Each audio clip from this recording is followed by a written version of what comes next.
Uh,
what's up, fellas? I know it's been a hot minute. Not my fault, though.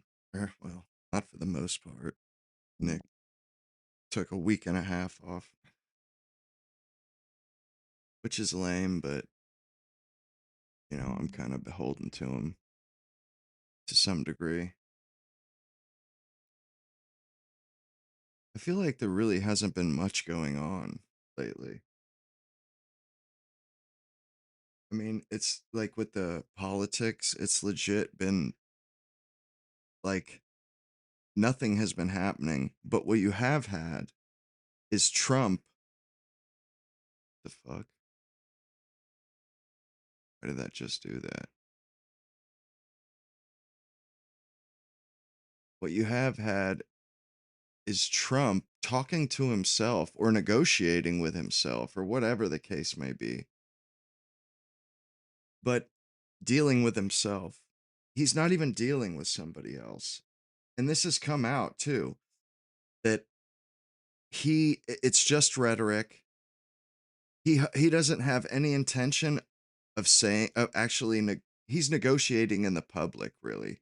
He's not even necessarily saying that same stuff to the Arabs or to the Iranians, which is it's crooked. I mean, it's not right.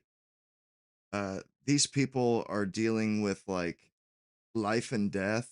Uh, like right now, things are at a life and death existential for Iran, and Donald Trump pretends as if they don't even exist, or I'm not even sure that he even thinks that much into it.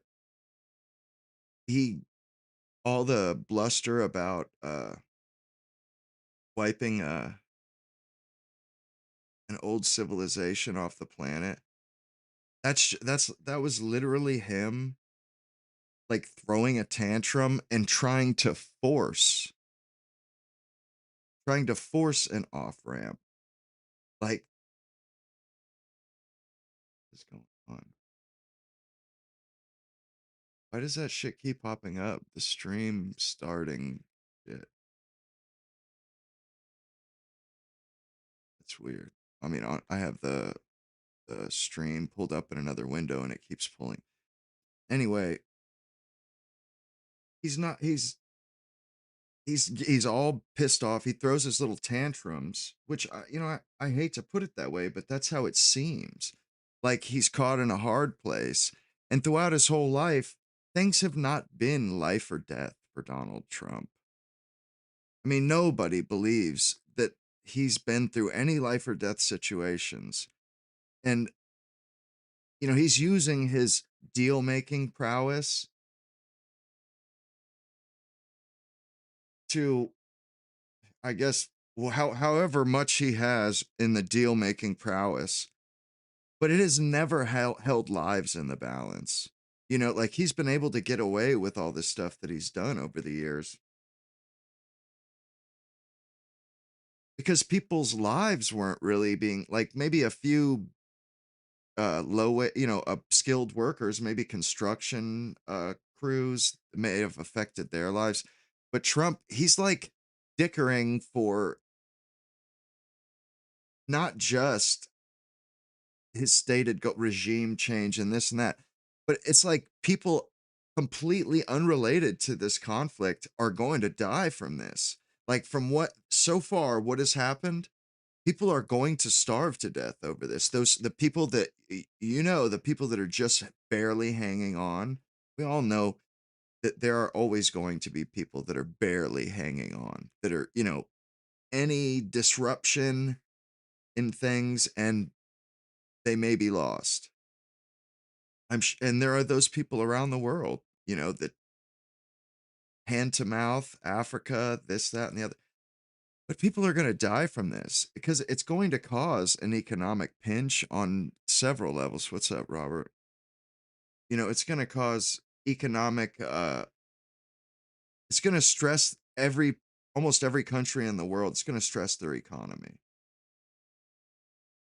And some places even more than that, like it's actually going to, I know in China, they have like a 3 or 4, I think it's a 150-day oil reserve. So things don't affect them as much. But they're one of that's kind of that's the exception, not the rule. They're like us, they're a big enough country with a big enough GDP to where they can stash oil. But other countries that are just barely hanging on, that are just coming out, and there are countries like that around the world that are just now starting to industrialize, are just now starting to take advantage of the modern world and modern shipping and oil and becoming a part of the world economy. And they're unjustly being disadvantaged, and this is disrupting, it's disrupting the entire world. And this guy, he thinks it's a game or something. He's constantly, instead of going about it in a pragmatic, thoughtful manner, he's doing it in a belligerent way that doesn't just make him look bad, it makes us look bad. So no matter how you cut it, we voted for him, although we didn't know this was going to happen, but some people said it might. And it's just a damn shame that he pulled all this shit, because he might have he might have, you know, actually come out as a decent president. Although I'm starting to be of the mind that even if Kamala Harris had been elected, we would be in exactly the same spot we are right now. Pretty, like, that's a fact. If Donald Trump did this, Kamala Harris fuck for sure would have done it, for sure, without a shadow of a doubt. So when people say, "Oh, well, the Democrats would have been better. You voted for Trump." It's like, dude, what makes you think that weakling of a human being, that weak-minded idiot that she was, would? Oh, hell yeah, Rick. That a weak-minded woman, like, I'm not even, I didn't mean to say woman, but she's just weak-minded in general. I would say everybody's in agreement on that. I don't think even Democrats think that she's, uh, like an operator, somebody who's scheming and, like, I don't think anybody would give her, you know, would give her the benefit of all that. And she was just as beholden as Donald Trump is to the Israelis. And I think it's less, I don't think it's the personalities thing. Like, I don't want to get too caught up in personalities. There's a problem with, like, the system. Like, as on the whole, there's a problem with this system. And and the fact that Trump did this kind of proves that, at least to my mind. What, he was supposed to be the one that was totally against this. railed against, these dumb mistakes that our politicians make, and then he went and did the same thing. So at that point, you kind of have to. I don't think it's the guy's fault who's in there. I think anybody who gets to the presidential office, I think they typically have those people's number. Like maybe they didn't have his number in the first election, and that's why they fought him so hard, but they had this guy's number. They could make him do whatever they wanted. It wasn't difficult at all. Apparently, like he was overriding, countermanding our State Department. All of his advisors and the State Department wanted nothing to do with this, but it still happened. So whatever is going on, they have, the Israeli lobby has a tremendous amount of power. Like so much power that really nobody can put a number or a size to it. It could be anywhere from just a lobbying machine to like practically or over more than presidential power. I'm starting to feel like maybe the president isn't the most powerful man on earth. Now let me fix that nightbot shit, Citrus. When I get fresh people in the chat, I forget to go in and add them as a regular.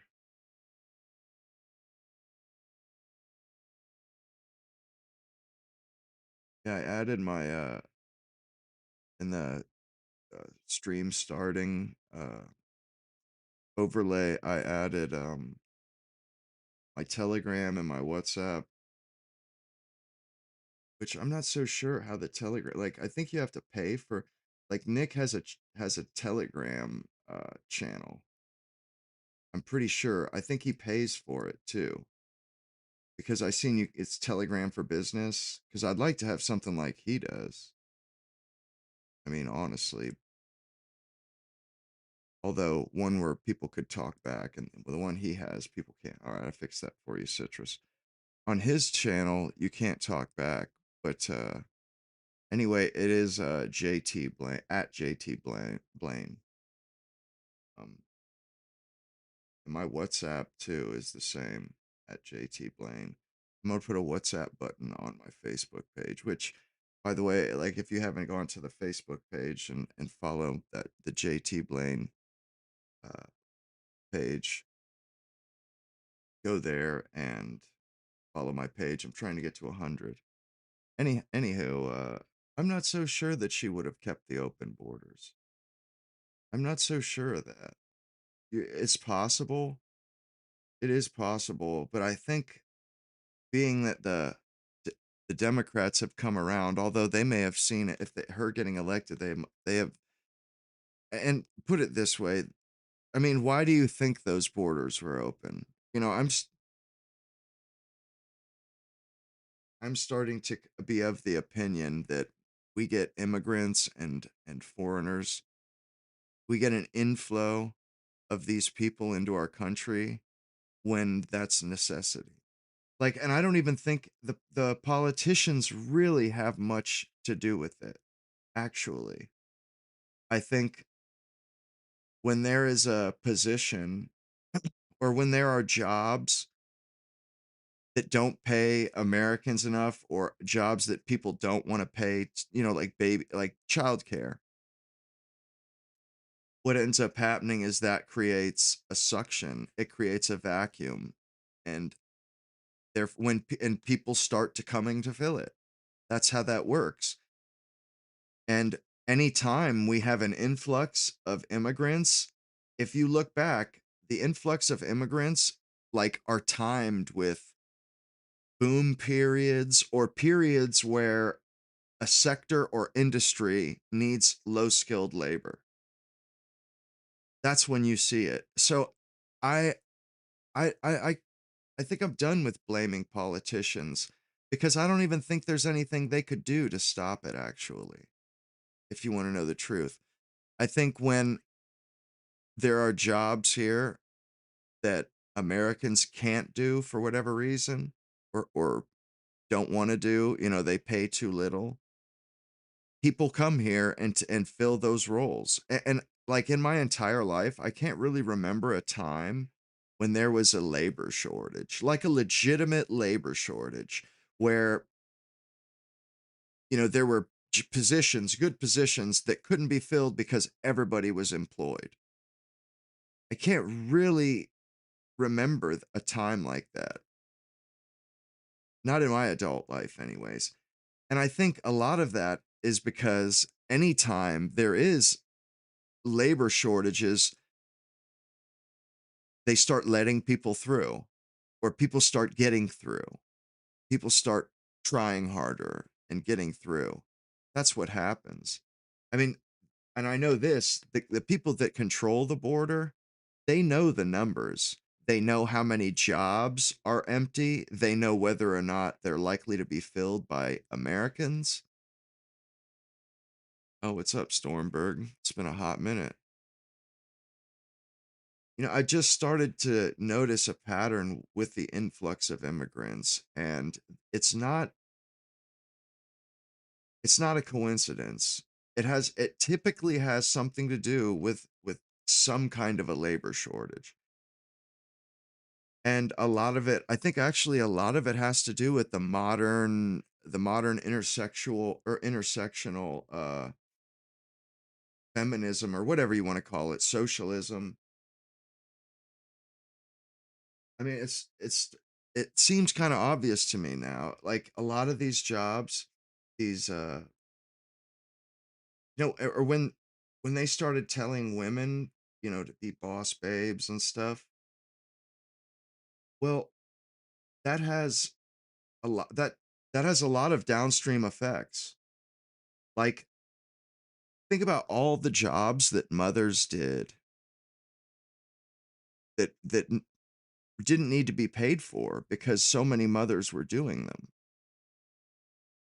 You know, like when you think about this, you didn't need childcare in the 60s because and obviously because mothers stayed home, they were homemakers, but not only that, the kids they could go out and play cross neighborhoods because there was a network of mothers. There was a network of adults.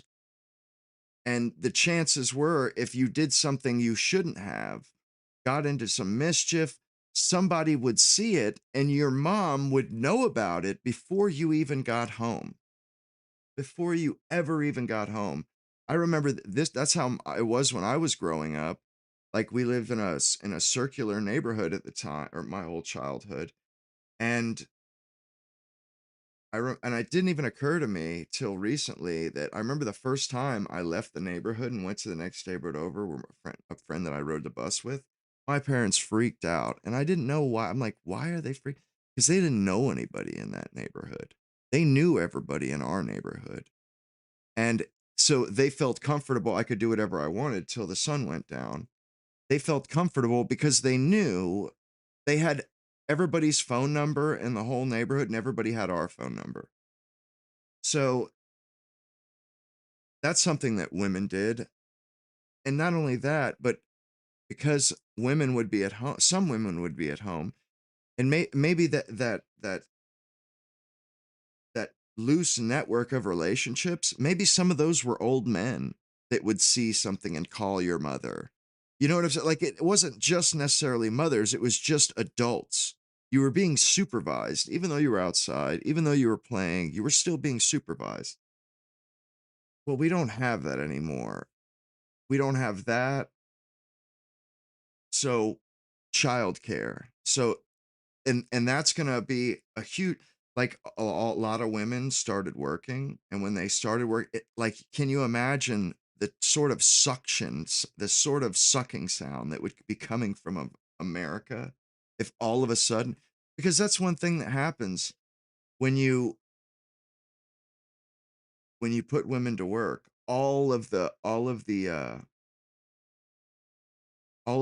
not free labor, but all of the labor that they did, the unpaid labor, watching their kids. Or think of this, how about all the nonprofit work? All kinds of nonprofit work being done. But women held this certain they held a certain they played a certain role in our society that was much more than just homemaking. Much, much more. They built up these different networks, all types of different social networks, auxiliaries and potluck. Like you'd meet at the church, do potluck. But women, that was their shtick. All of the extracurricular activities, block parties, those used to be a thing, believe it or not. Straight up block parties and shit. Like that was a pretty common occurrence. Rent parties, block parties, uh, local affairs, things that were neighborhood centric or maybe bigger than that, but those things just don't seem to exist anymore because women went to work and it's like, I feel like the people that have been in charge, they really don't know what they're doing, really have never known what they're doing. And like, it's easy to forget about all of the extra things that women did at home, before they started working. Like tons of stuff. And like I said,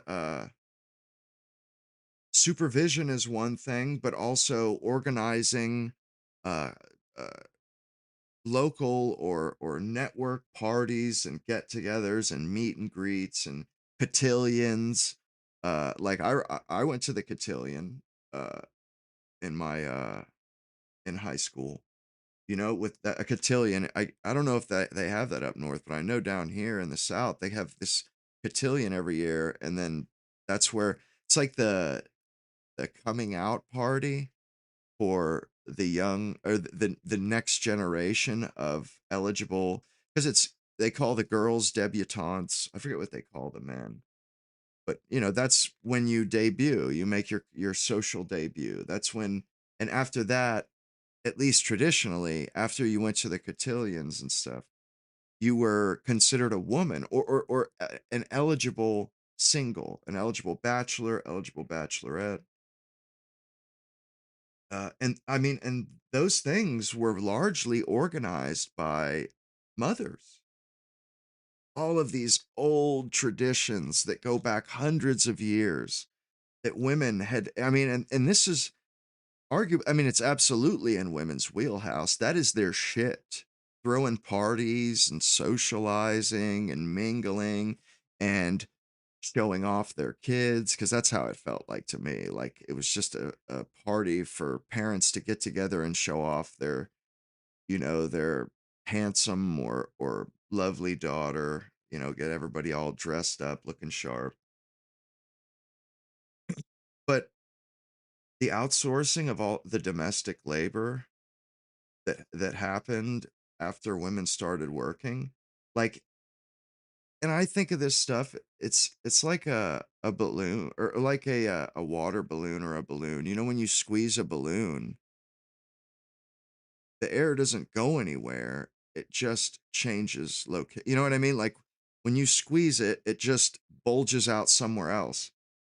And I feel like I think of that a lot of times when I think of all the different social engineering that people have tried since the 60s. There's been all kinds of different social engineering programs, welfare, all types of different safety nets, all kinds of different affirmative actions meant to correct this or correct that.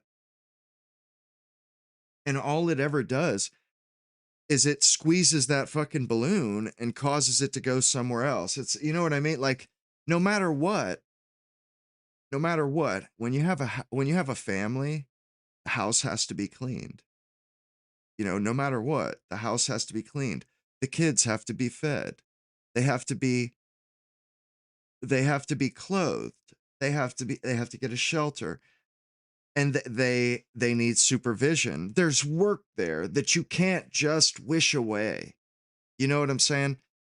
You can't just like Citra said, dirty house, dirty laundry, and microwave dinner. That's the alternative, but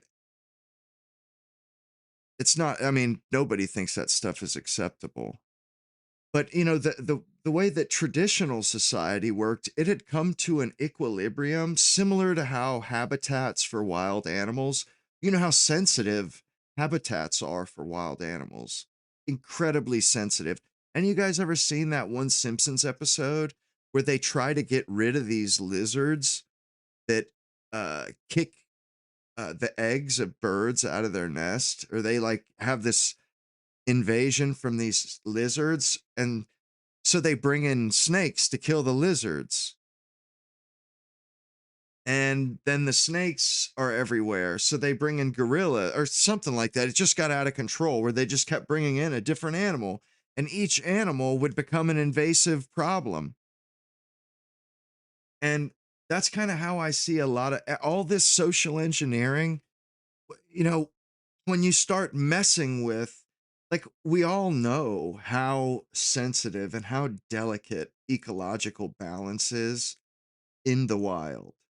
You know, if one invasive species gets in, it gets, uh, you know, introduced to a habitat, it can completely, it can change the landscape. So much so, I remember a little while back, like with the Yosemite Park, there's a river that goes through there. I forget what it's called, but when they reintroduced wolves, it literally changed the course of the river. And when the wolves were all killed off, what happened was the deer got to an outrageous population level, and they totally ate all of the tree growth on the banks of a river. They ate it to nothing because they can eat bark and shit. They totally decimated all the trees on this river. And because all the trees died, trees hold rivers in place. The river changed, and it constantly changed. Every year it was in a different place. Every year. And then when they reintroduced wolves, they've realized how big of a how much one animal can affect the society, or the how much one animal can affect the environment. It, like, wolves there or not there, you know, it's the difference between a river staying put. Because when we think of rivers typically, they don't move. And they're, it's not normal for them to move. It really isn't. And when they are moving, like all the time, then you have a problem, obviously. But, you know, that's just a way of analogizing what, you know, what I'm trying to say here is that these little teeny changes, or what you would think aren't a big deal, aren't big. Would you see the episode, or are you talking about the river? The episode of The Simpsons. Either way, it's pretty much dealing with the same thing. Is that when you mess with ecological habitats, you take away animals, you introduce animals. All of a sudden, things go awry. Unintended consequences that people would never guess.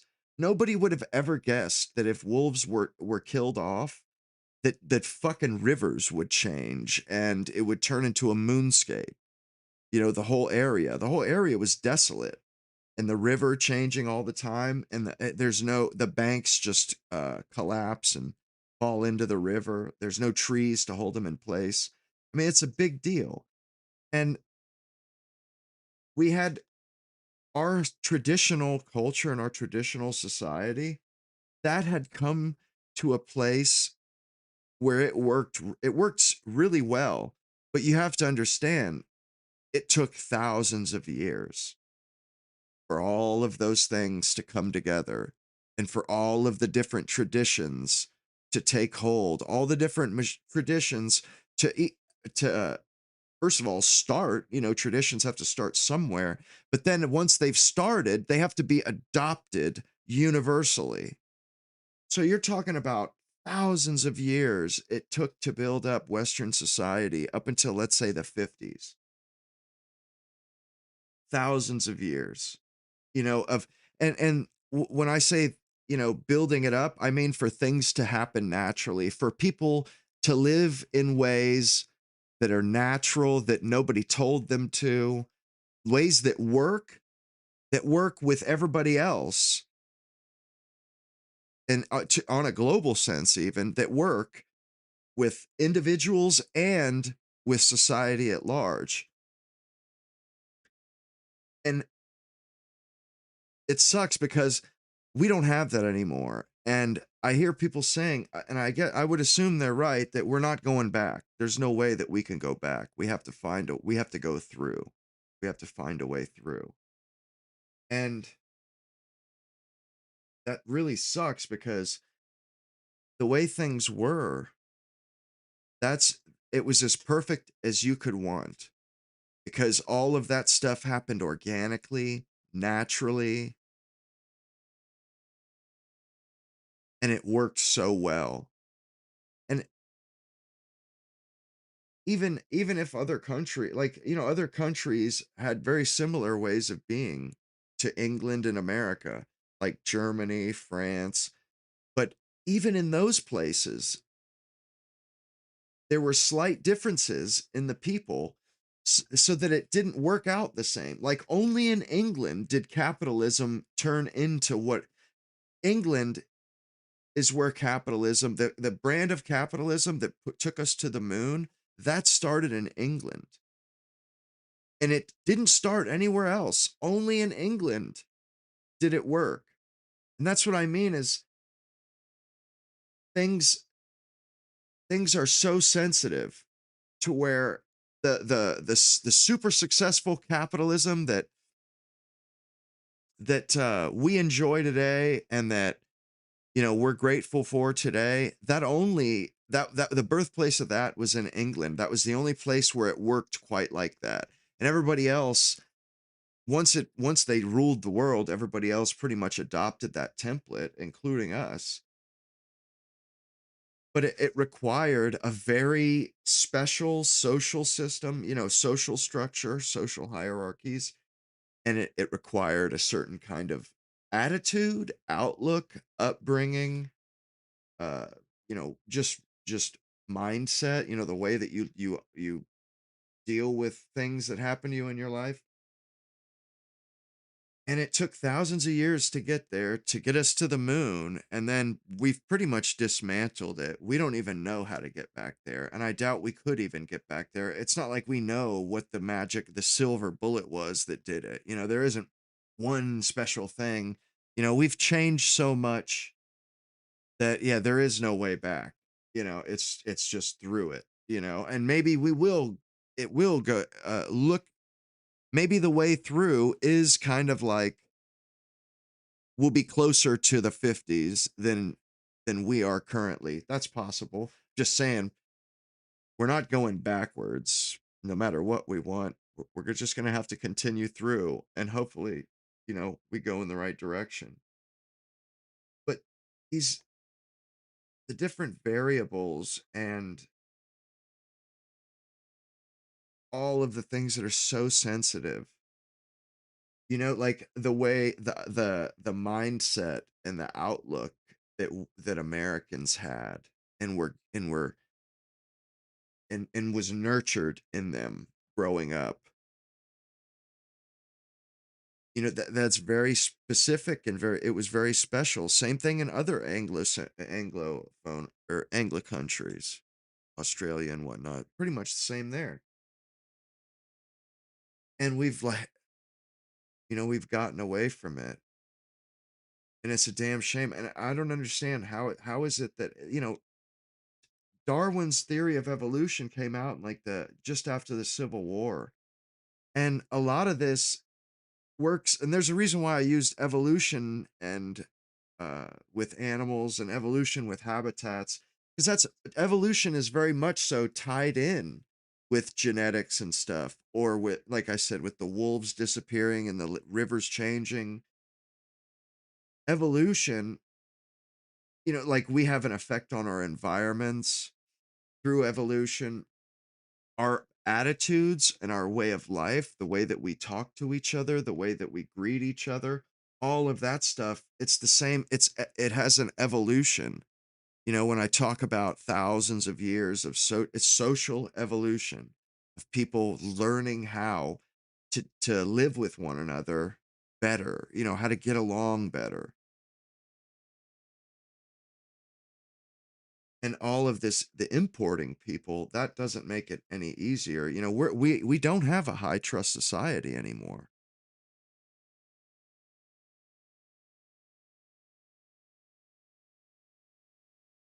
I don't think there's Anglo Anglo-centric country that is still a high trust society. Bringing all of these people in has pretty much destroyed any. Oh, he was sick last week. It's pretty much destroyed any chance of having a high trust society. And like I want to say my area is pretty high trust, I would say. I don't see any criminal stuff. I don't see people getting stolen from. Uh, I haven't seen it in a long time. But that, you know, that's not the case though. A lot of like I know in New York and all these different places, it's not like people get attacked. Sneeko got attacked in a fucking on stream. Like, and that this wasn't the case just a few years ago. You know, I would even say like the 90s, we had a pretty high trust society, like even in New York. But all of this social engineering and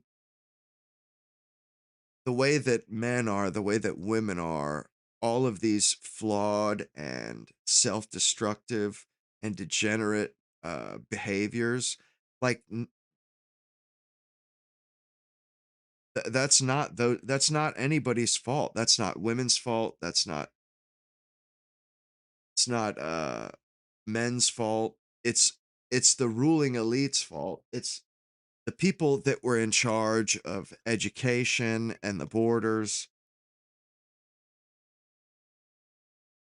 You know, they are the ones that are responsible for all of this, the destruction of everything. And I'm sure you guys have seen last or a couple weeks ago, and this is why I was kind of talking about women a lot last week, the streams I did, was because of that New Statesman article or that New Statesman poll that came out in Britain that said, uh, I think what was it like 70% of girls under 25 or under 30 uh dislike men, or there's like a hatred of men, or maybe it was 30%, but they have like a hatred for men, and only 10% of all of those women under 30 or under 25, one or the other, only 10% or 12% had uh a very high uh liked men, and like very much.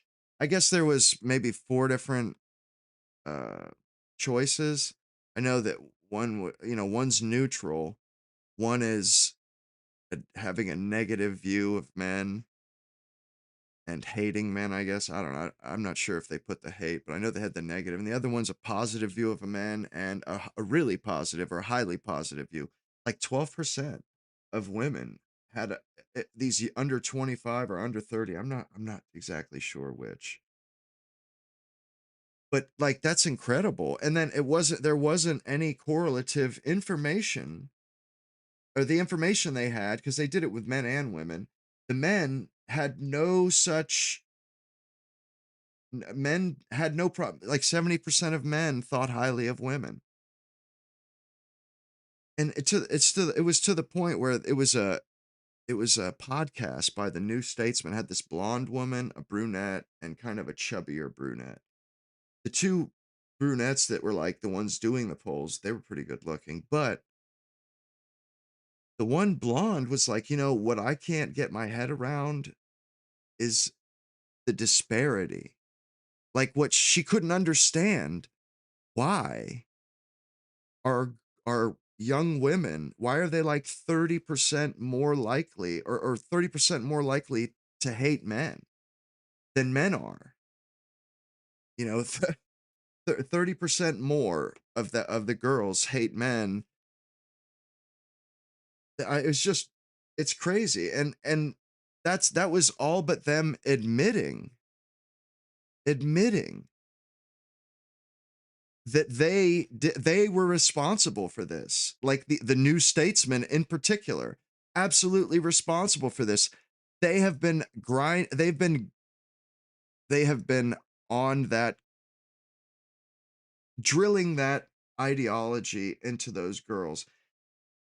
And then when all this comes out, that these women don't like men, even though they don't, that's a lot of them, I'm sure, don't interact with very men, but still, like, don't want to have kids. A lot of them don't want to. I mean, it's just like, what the fuck? And the reason why it's such a big deal right now is because this is like a canary in the coal mine. Like, whoa, something, we got to turn this around ASAP, to the point where these feminists that work for the new, or that run the New Statesman, they're like scared, like worried about those trends. I mean, yeah, angry young women. That's what it's called. This week's issue, angry young women. I mean, they're like, that's not a good way to be. You know, we don't want our young women to be angry at men. And not only that, but they're actually, they're doing much better than the young men. They're out of anybody, these women are doing like, what was it, 12% better? And they're more likely to be employed. They're more likely to have a college degree. They're more likely to buy a house. I mean, like, they're doing good. They're doing great. These girls are. And yet they have a more negative outcome than the men, their counterparts, who are doing way worse. These women, the ones that were the most negative, were the ones that were literally doing the best. When they asked them if they thought this economy was working for them, the people that thought it was working for them the least, that it was no good, were literally the ones that it was doing, that were doing the best. That's not good. Like, that's not good at all. I don't know if you guys realize, but what that says is they're completely disconnected from the world. They're totally out of touch. They've been brainwashed. They've been totally brainwashed with ideology. I mean, it's incredible. Like, they have a more negative view of the economy. They think they think it's more racist than people of color. They were the group that thought uh, Britain was still a racist country, still a misogynistic country, when the women of color said that they thought the country was great and they had great opportunities, and this, which of course they did, because it is kind of geared for them. But just the fact that these these young white women, especially in England, I think it's there's some here, but to a less of a degree. I don't see it as much as it seems like there's less of it here. But this isn't good. And those feminists finally realize, like, because they've been drilling all this stuff about the female pay gap. Well, it's been reversed. There is a pay gap, but it's for men. Men make less money than women now. Like, and I'm not picking on women. What I'm trying to pick on is the scumbags that sold this bullshit and that have just literally took over institutions and drilled this into everyone. And now they're scared by their own Frankenstein monster, because in the end, that's what it is. These the women believe what they're being told in articles more than they believe what they see, or apparently they don't recognize that men are doing worse. Apparently they don't recognize that they're doing the best. But doesn't that make it worse? They're so caught up in in themselves that it never occurs to them to look around to see how everybody else is doing. And what it is they were sold a bill of goods, or sold the idea that they would be doing, like, that they would be doing better. They're not doing as good as they thought they would be, even though they're doing better than everybody else. This economy, it's not working really for anybody, but the people that it is working the most for think the worst of it. Whereas the men had, like, women, they don't, their outlook on, at least English women under 30, their outlook on whether or not they would make more money than their parents was, they didn't think they would. The men thought they would. It's like everybody but these women that were been beaten to death with this. I know there's no woman conspiracy. This isn't about me. I'm talking about England. How could that be about me? Like, it's ridiculous. This stuff is fucking important. It really is. Like, this is no joke. Like, this is pretty much what's driving the decline of our culture. Because these women, they have a super negative outlook when they shouldn't. Like, and I'm not like going off on women. I'm saying they've been brainwashed. They're doing well. Why are, how can we, I want to talk to these women and say, think about it. Have you noticed things like what, why are you so caught up in what's going on your phone? Like, why don't you look, or like, touch grass is so cliche, make friend, and like these women that they surveyed, only one of them that these women were talking to, only one of them had guy friends, and she was, like, scared to bring it up because she didn't wanna be a called a pick me. Like, and then the ones that did have boyfriends, they were, like, scathing. The way they talked about their boyfriends, it wasn't very good. Like, they kinda talked crap about their boyfriends. I mean, from what from what was being said, these women who talked to him, these 2 feminists in England that actually spoke to these women. And from what she said, what I could gather from what she said, these women, they're on their phone all day, my dudes. Like, they're on their phone all day. They're not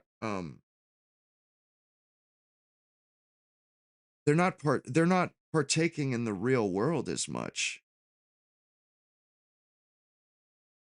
And a good point, Stormberg. It's like a lot of people are waking up or have woken up.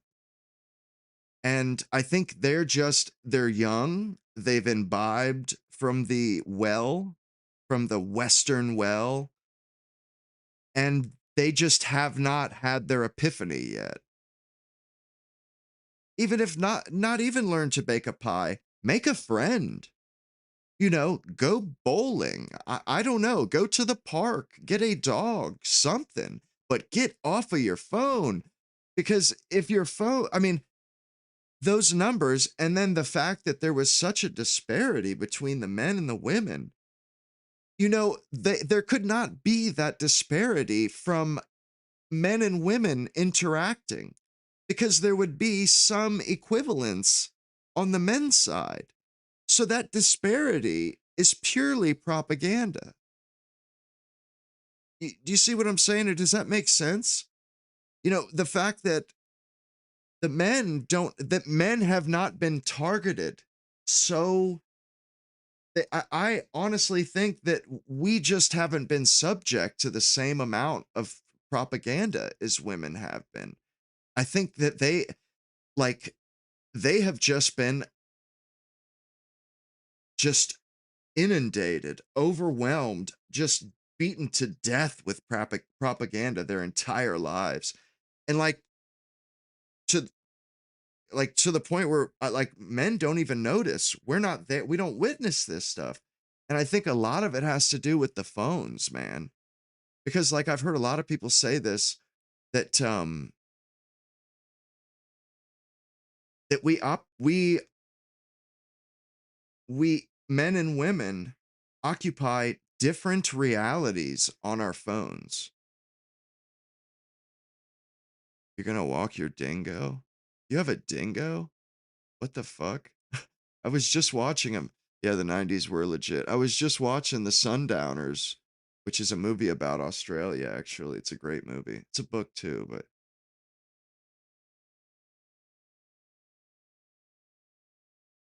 but from what I understand, we operate, and actually, I believe it 100% that we occupy different worlds on the internet. Like when I open my phone, I don't see probably anything that women see. Like, and we know that there are gender, like more gender, or some platforms are more gendered than others, like Instagram. I mean, I'm trying to build up my Instagram now, but I've just traditionally haven't been an Instagram guy. I'm more of a YouTube X sometimes, but they can be gendered, like Instagram, it's like a whole nother arena on Instagram. It really is. Uh, you know what I'm saying? Like, am I making sense here? Am I getting through here?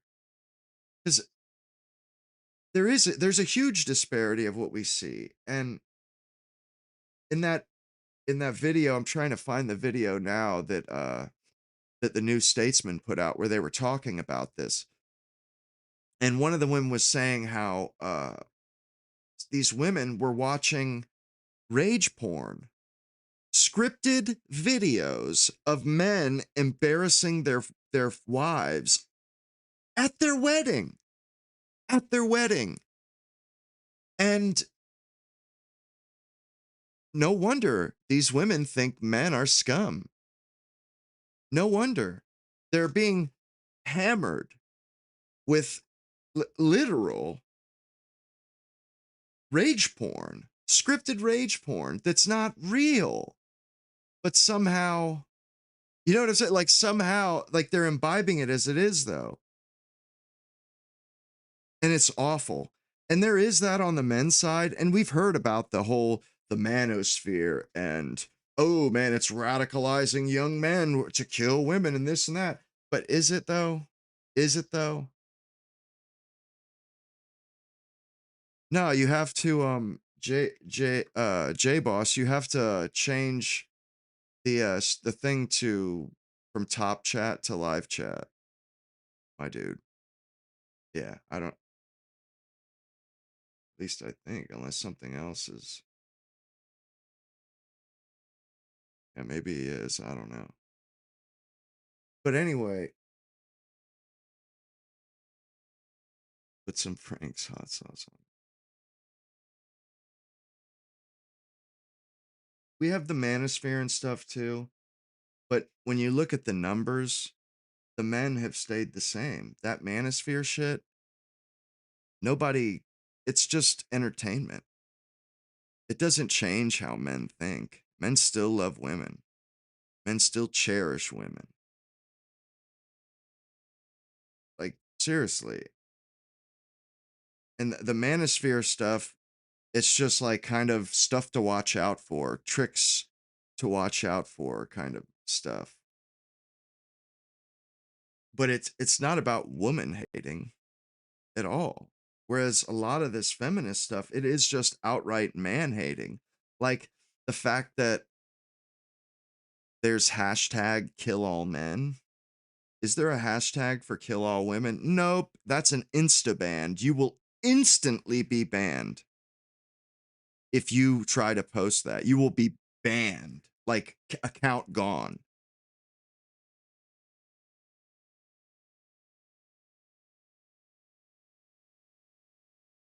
That makes sense. I mean, if that's your woman.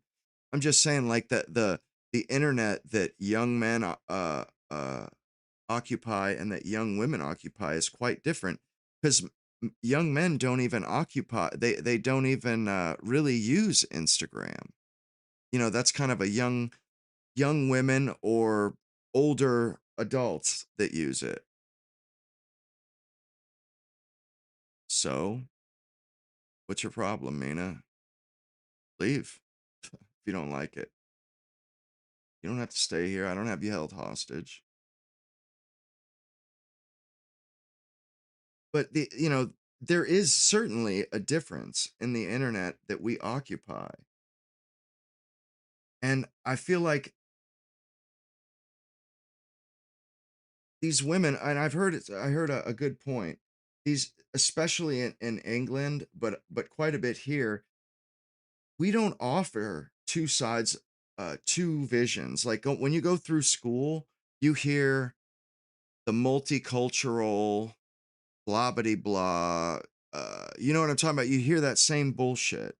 Uh, Basically, the globalist line, and you don't hear the alternative. You hear the progressive line, but you don't hear the conservative alternative. That's a problem. And I think it's starting to become more and more obvious that that's a problem. It's getting to the point where, like, those girls have probably never even heard an alternative to this progressive horseshit, because the they are advocating for the same policies that are getting them killed. They're advocating for the open borders bullshit.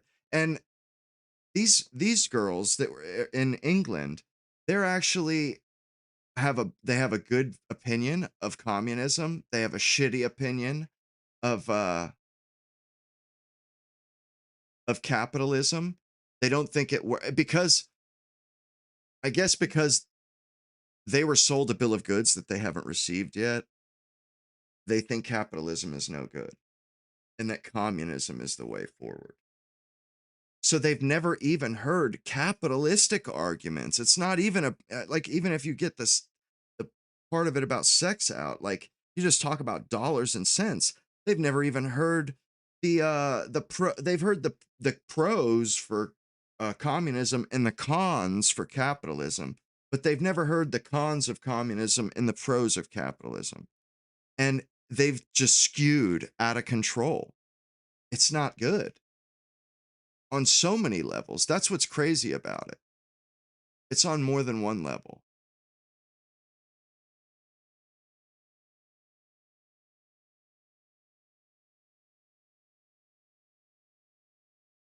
I'm going to play a little bit of this.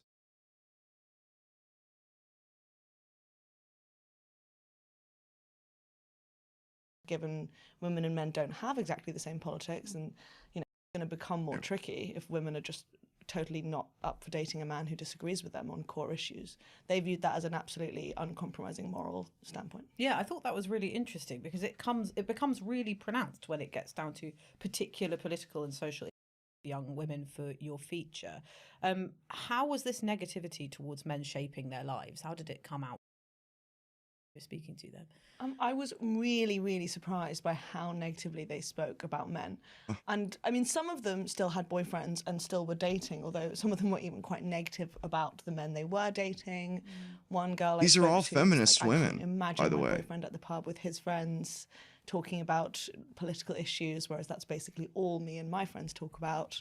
So she felt quite scathing towards, even though she loved him, she felt quite scathing towards him. And some women I spoke to had basically sworn off men completely and said they were uninterested in them, didn't have male friends. So unhealthy. They all said they would not date a man who didn't share their basic views. And given women and men don't have exactly the same politics, and that's going to become more tricky if women are just totally not up for dating a man who disagrees with them on core issues. They viewed that as an absolutely uncompromising moral standpoint. Yeah, I thought that was really interesting because it becomes really pronounced when it gets down to particular political and social issues. So 6 in 10 say they would find it difficult to date someone who disagreed with them on the Palestine-Israel conflict or who didn't share their views on Donald Trump. And Emily, Did you get a sense of why? I mean, you spoke to some influencers actually, and we often talk about these influencers in the manosphere who are leading boys astray. But in a way, there's something sort of reflecting what's going on the male side of things going on for women. Had they been sort of influenced by things that they were seeing online? Yes, I think men and women are looking at very, very different internets now, young men and young women. Like the women I spoke to said they were worried about what the men were looking at online. They're worried about, Andrew Tates and people like that. Yeah. Whereas I spoke to an influencer who would post very, very left-wing content, very sort of anti-imperialist, very pro-Palestine, very anti the government. The article is anti-Starmer, behind a fucking anti-Trump. paywall, But or I also would've there just did is that. mixed in content about, and with her and people like her, about toxic masculinity, about manufactured male victimhood, things like that. It You all hear that? kind of blurs Manufactured into- male victimhood. So when a woman is a victim, they're a victim. And then when feminism takes over and victimizes men, actually victimizes them, because you'd think that they'd be for all victims. But when it's for somebody's being victimized that they don't like, they make up a name that dismisses that victimization. Because I was under the impression discrimination, victimization of all kinds were evil. But apparently, if you're a white male, it's manufactured. You've made it up. It's not real. Women's victimhood, that's real.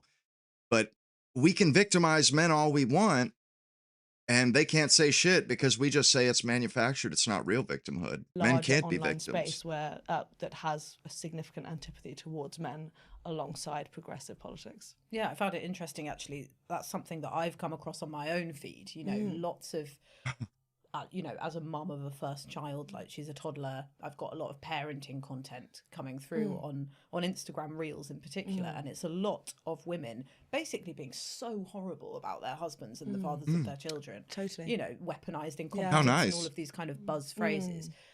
And I come off it, and I don't recognise that in my own partner or many people that I know, but I do get a sense that these women are talking about how propagandizing this shit is. That videos that are trying to train her to hate her husband, and she's like, "Yeah, I'm not doing it." There is a lot of frustration and hatred for the opposite sex out there. 100%. The girls I spoke to, I didn't put this in the piece, but they And all she's a watched this feminist. content about brides being humiliated at their weddings by their husbands. That's a real genre of content. I think a lot of these skits they're scripted, but they'd all watched this stuff, and that was a specific thing for them. That's just, men can be so horrible, you can't trust them. Oh, almost like to drive their rage, kind of. Yeah, I think a lot of it, just as you see these skits drive to enrage men, there is the same version for women as well. Yeah. And what is making women feel so disaffected, Scarlett, who you've studied in this polling? I mean, you find that they're very, very pessimistic about their own economic outlook. Yeah. They're hugely pessimistic about their own economic outlook. They don't think the economy is working for them, which I think is partly then why they have a more favourable view of communism than capitalism, why they think the economy is stacked against them in a way that the young men feel less strongly. And what I find about that is I think it's really interesting because I think it's very clear to me that the economy is not working for young people generally. If you look at the youth unemployment rate, if you look at student loans, it's very hard to make your way as a young person, I think, at the moment in this country. But I think what's interesting is that young women feel so much more pessimistically about it than young men, even though actually they're all in a bad situation, but women are in a better position than men overall. So, female youth employment stats are much better than male ones. Again, female earnings now for these younger generations have surpassed male earnings. So actually, yes, I think it's sort of absolutely right that they're feeling frustrated, but I still can't quite explain how much more pessimistically they feel, and that is even more pronounced actually amongst, like, it's a bit of an awful pollster term, but about ABC1 women rather than C2DE, so sort of middle class, more affluent young women in this country are the ones Women that with feel email those negative jobs. feelings towards the economy, towards how that system works, and much more pessimistic about their life chances than those from more working class backgrounds and in more working class professions. That's really interesting. And did you find that those more middle class professional women had a more negative view of men than the...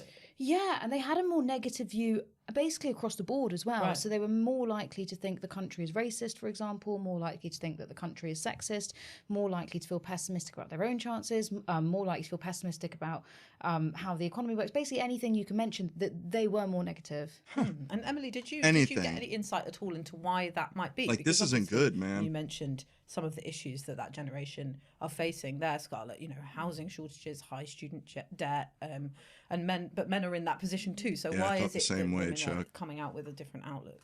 It's a really good question. pretty I mean, I blonde, think a but yeah. big part is the internet. Your polling showed that women who are more online Could get feel by a it. lot of this stuff more strongly, are more worried about things like abortion rights and the environment.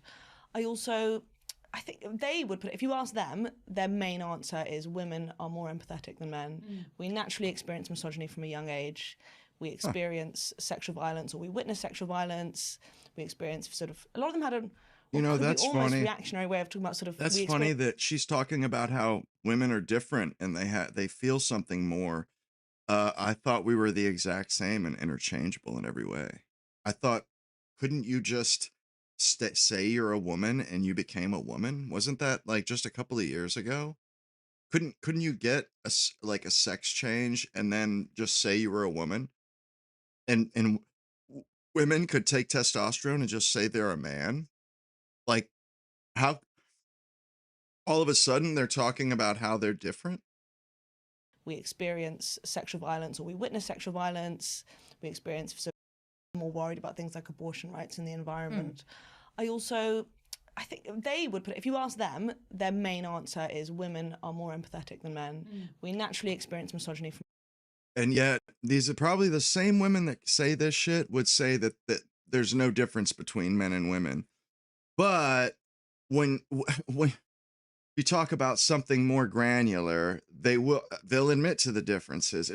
It's such bullshit, man. And like, if they would just talk to somebody who could point these inconsistencies out, you could probably break this ideology pretty damn quick. Pretty quick. If you should be like a re-education, right? But like, if you just had an hour to speak with these people and kind of show them where this stuff doesn't make sense and how it's leading them down a bad path, that would be great. It could be done. We experience sexual violence, or we witness sexual violence. We experience sort of, a lot of them had what could be almost reactionary way of talking about sort of, we experience physical pain, and that in our bodies creates this greater sense of feeling and empathy compared to men. It's a very sort of biologically essentialist way, in a way, of talking about one's politics. Yeah, I thought it was quite interesting hearing these young women who are extremely progressive in their values and their mindset, also saying things that you kind of expect from an older, totally, maybe less online generation, like, oh, they're just different, Yeah, they really root it in their biology. Yeah.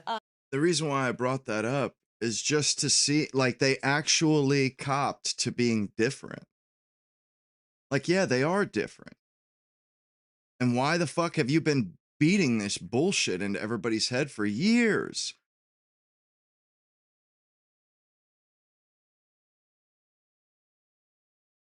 Oh, well, maybe you're right. Yeah, maybe you're right. Maybe And it they is would say, yeah, impossible. we've experienced that, and therefore, I've experienced misogyny, and therefore I can now empathize with people who experience racism. But that's also when they're in a group, bro. You're right. That happens on whatever, but there's a group of them. If you had them alone and talk to them, you'd probably be able to break through. But the fact that they're in a group, that you'll never, because you have to convince the whole group. Because they'll always just back each other up. And that's how they do on that show. Whenever one of them's losing, the rest of them jump in and get the topic for changed. example, or classism, and we can just start caring about things. Men never started feeling oppression, so they've never had to care. I think there's obviously a point in that. There obviously, I think a lot of young women growing up will have experienced a friend who suffered sexual violence, if not them. There are those kind of things that can make you aware. Yeah, what about all the sexual deviant teachers that are taking advantage of underage boys? I haven't seen any men that have I haven't seen any men that have done anything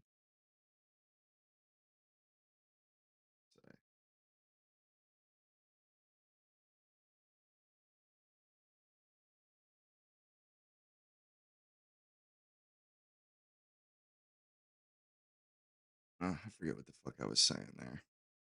Also, My then bad. they go on the internet and it completely reinforces those beliefs and tells them that you should be concerned, and it's a very, very moral issue to not be, and it's a problem if you're not concerned, and you shouldn't be relaxed, and their friends feel that way, and it's a sort of vicious cycle. Yeah, there's an interesting interview that you do with someone who was on one of those student pro-Palestinian. No, it stands for the New campus, Statement. during protests, and they were struck. New woman who you spoke to, Statesman. sorry, I can't remember her name in peace. She was struck by how something had happened, some terrible thing had happened in Gaza, and the women there were crying, whereas the men were like, oh, let's just talk about logistics of our next action. Yeah. And that for her summed up. And I think a big problem here is women think, women and men are different. And at least they admitted it there, but they are different. But what happens is, because women and men handle emotions differently. We all know this. We all know women and men handle emotions differently. Women handle emotions by talking about it. Men handle emotions by trying to solve the problem that caused the emotions. Like, it's just a totally different way of going about it. And because men don't talk about it, they don't talk about what's bothering them or why it's bothering. They just deal with it and try to solve the problem. They're solution oriented. And that's taken as, oh, these guys, they're just stoned. They don't have feelings. And it's just so fucked up. Because then when they start talking like that, then they just start talking about men as if they're just animals. And couldn't sort of feel what was going on as empathetically as women. Yeah, that was Ash. She was really frustrated with men she worked with in campaigning for Palestine, which was basically her whole life. Like, she said that she spent way more time on that than her studies. It is on the And she woman's found it. video. It's the New Statesman. The New Statesman. See it right here. Oh.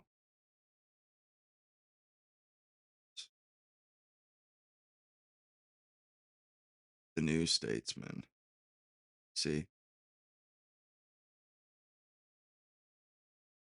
Yeah, there's some shitty fucking propaganda outlet in England, Difficult that the men like would The Guardian. drop in ways to give They're speeches feminists too, of and sort course. of take the limelight, but then they didn't feel it as deeply, and she viewed that as a sort of just a failure of empathy, basically. Yeah, and then literally she's on something. She's talking about a woman that's on a charity thing for Gaza, and the guy he's donated, or he's just as politically activated about Gaza as the girl she's talking about, but because he didn't show it emotionally, that counted against him. That counted against him. They couldn't quite stretch themselves. It was still about ego, even when. I think a lot of it is indoctrination, but it's like a way of, they don't come into contact with men so much. Therefore, there's a lot of space to fill. Things they don't know about men. Well, you can tell them anything and they'll believe it. Like. And actually, the girls I spoke to, They watch this rage porn, like husbands ruining a wife's wedding. Like, what? Who would do such a thing? That they felt that when men were involved in like social justice issues, it would be by far the most when they're sort of running for politics, like running for the university's Green Society or something. They'd be more likely to do that than they would be to do a protest on another issue. They'd never touch feminist society. They wouldn't touch social justice issues that don't involve self-promotion. That's their feeling. And they felt that extended into their personal relationships as well, didn't they? They felt that a man would call out misogyny if they fancied the woman who they were defending, but if not, they weren't really sort of saying things to their friends that, you shouldn't say that. They're very, very frustrated with the young men in their personal lives. They feel like they will make racist jokes and sexist jokes, and they'll laugh at them. They won't stand up unless it's a very specific sexual goal. Well, Scarlett, you talked about the sort of contrast in terms of class, but actually there's quite interesting stuff coming out of your research about the differences in outlook between white women and those from an ethnic minority background. So you might expect women of colour to be more likely to, to say that they feel the country is racist, for example, because they're more likely to be on the receiving end of racism. But it's actually the opposite. It is the opposite way around. So yeah, white women in this country, young white women, sorry, I should specify, think that the country is racist. Ethnic minority women do not overall think it is racist. They're actually tied on the question, but they're significantly less likely to say that it's racist than their white peers. And I think that's interesting. That's interesting in and of itself, but it extends into other issues as well. So actually, young ethnic minority women are much more likely to say they feel valued by the country. They're much more likely to say they feel positively about improving their life chances, you know, about things like being in a better position than their parents, about earning a decent amount, getting a house one day, all of these issues, they feel like they're much more positive and have more of a stake potentially in society, or feel like they do, than their white peers. Yeah, that's fascinating. That's because incredible. A lot of the undercurrent of your piece and of your I research will say is this, that it's this generation of women guaranteed, don't at least for England, it's that way because they have literally changed their society all around to give all the opportunities to minorities. That's probably why they feel that way. The minorities feel like everything's good. Well, that's because the entire frickin' society has been thrown upside down to make your experience here the best. they don't like the country. They don't feel a sense of national pride. They don't feel like it's giving much to them, and they don't feel like they have a place in this country. Does that come up? Yeah, absolutely. Ash said there's nothing for me here. I don't think anyone was positive about Starmer, and you know, these are. I don't think any of them felt positive about Britain in any way. Even if they had personal goals they were excited for, which a lot of them didn't. They didn't feel they felt incredibly pessimistic about the way the country's going. They were terrified about reform specifically, but even the government as it is, which Terrified by reform. very, very wow. negative about. Yeah, and that has implications, you know, real world implications potentially, because one of the reasons they're terrified of reform, and one of the, you know, perhaps one of the reasons why they're reluctant to start a family is that they don't have much hope in their sort of future economic circumstances, but they're scared that reform might sort of, And you know that force them really into the family values reason that they why don't have, for example. Yes. And you know, I played this is because it's actually not as bad as it seems. What's up, Alex? This is an ideology. This is an ideological problem. Like, these women are doing way better than they realize. They're doing really good. You know what I'm saying? Like, and really their experiences haven't made them this way. You know what I'm saying? It's not like they've had a ton of bad experiences with men. That's not it at all. It's like the opposite of that. They've been told that they'll have bad experiences with men. such a big conversation on the left and right is the falling birth rate. And there's a discrepancy again with how likely young women are to feel that they would like to have children compared with what young men would like. Yeah, and so we're still talking about quite small numbers here, but young women are much less likely than young men to say they would like children. And again, this is particularly pronounced amongst white women under 30, and one in five of whom say they would not like children. And that's not sort of like now, that's a ever. And obviously they might change their views over time and all the rest of it, but they're sort of starting out their journey in terms of viewing relationships or approaching people with that view in mind in a way that the young men their age don't seem to be in to the same extent. Yeah.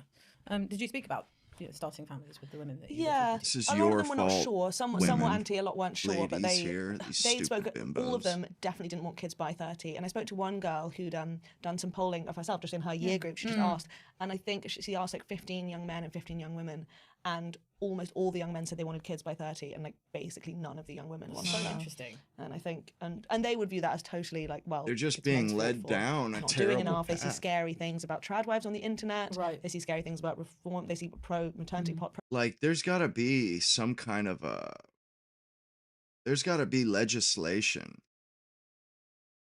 that cuts this shit out of our social media, that cuts this propaganda out, or there's got to be something that some sort of a mitigation measure that can. Yeah, you see what I'm saying, Rob? I'm not like, I'm on these women, not the women speaking. I'm on the women who are disaffected side. They have been, somebody has done them a gross misservice. They have been told the world is a certain way, and it's not that way at all. I doubt it. Women tend to make pretty good mothers once they have policies that scare children. I mean, I don't see why 1 in 5 mothers would be bad mothers. I don't think it's that great. I think it's a hell of a lot less. And maybe some of those mothers would have been the best mothers in the world. You know, think about that, man. They see things about abortion rights that scare them, and it's just, you know, there's not really they don't see any obvious reason to have it. And so this gets in the way of relationships between young men and women, presumably, although some of the women you spoke to did go out with men. But also it has implications in terms of party politics. I think every interviewee in your piece was talking about voting Green, I think, or potentially Labour. Have you noticed a split in terms of voting intention? There is a split in terms of voting intention, and again, it's not the split that people think necessarily. I mean, it is and it isn't. So I think again, there were part of this narrative about young men, and actually Reform themselves were leaning into this because I think it helped them to feel like they were very had a huge appeal amongst young men, even if not young women. But actually, young men are still less likely to vote for Reform than any other generation of men. They're some of the least likely to vote Reform in the country. Most voting intention polls actually have young men just as likely to vote Green as Reform, if not more likely to vote for the Greens. So it's not that this is being driven by young men in terms of their voting going dramatically to the right. But what is happening is that young women are in huge numbers going to the left. Now we could even see this was visible at the last election, even when the Greens didn't do very well overall, or they had the best electoral performance, but still not the sort it's of all numbers we're about now seeing in the polls. feelings. And that has only grown since then. And I think when you look into their views of these figures and these parties, and I think what's quite interesting is I think what we're getting at is it's not just political questions. Their politics are underpinned by their values, which they don't want to compromise on, which they hold very closely. Ideological and cultural values comes first and politics second.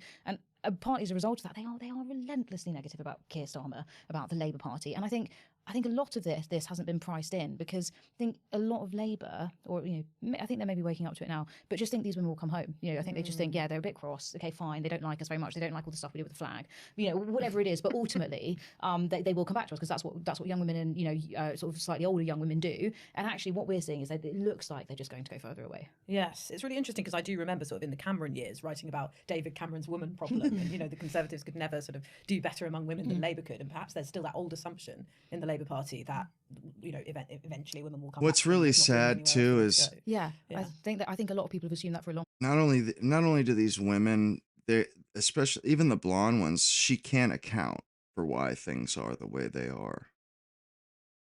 None of these women has. Oh, I turned it up to 1.25. Sorry. None of these women has any clue how to fix what they fucked up.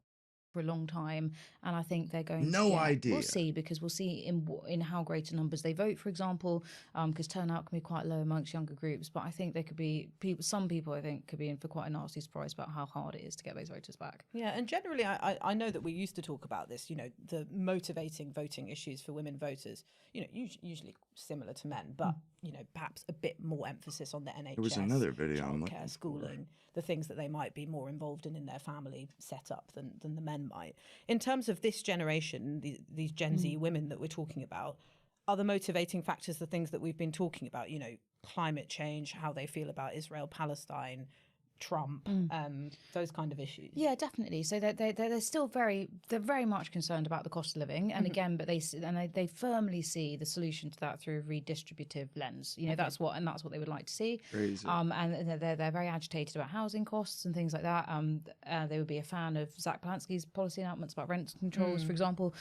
So it's sort of economics, but with that spin on it. And then otherwise, you're absolutely right.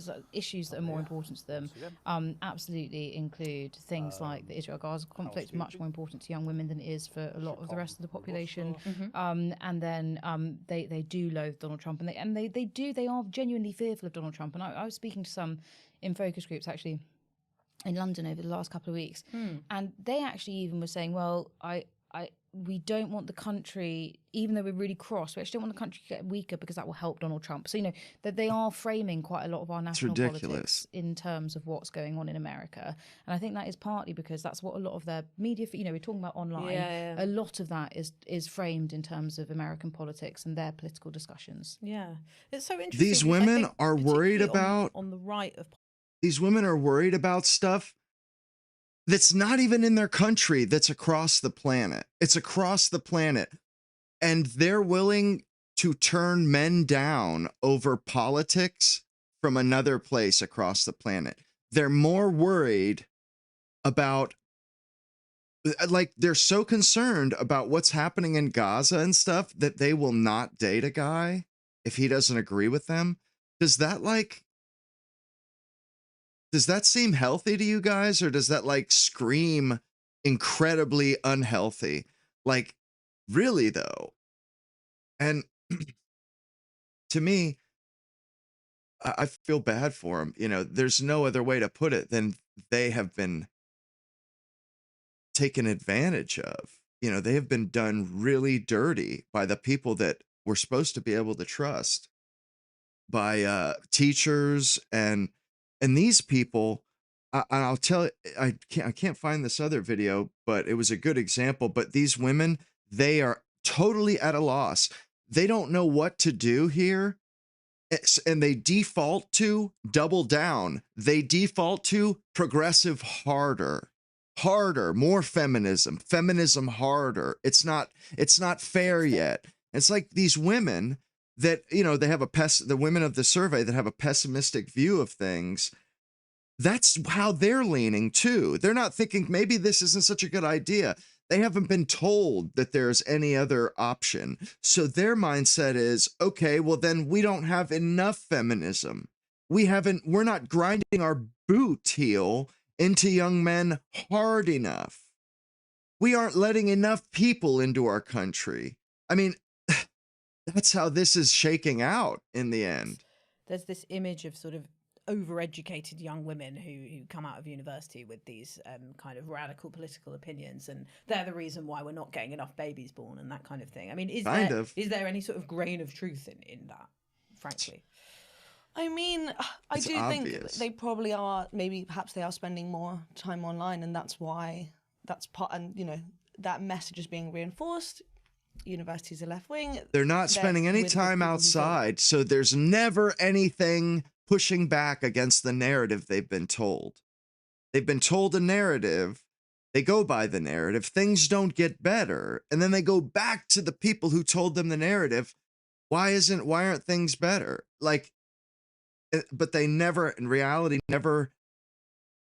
it never comes and butts heads with their ideology because of the modern it becomes a bubble where they think that internet. I mean, you do have those differences of opinion between the ones with degrees and they're in a bubble where people think like that. I mean, you know, it's natural to look at America and be scared of it. I think America came up a lot with everyone. They were all worried about Trump. They take it as almost as much as like Britain. It's incredible for them.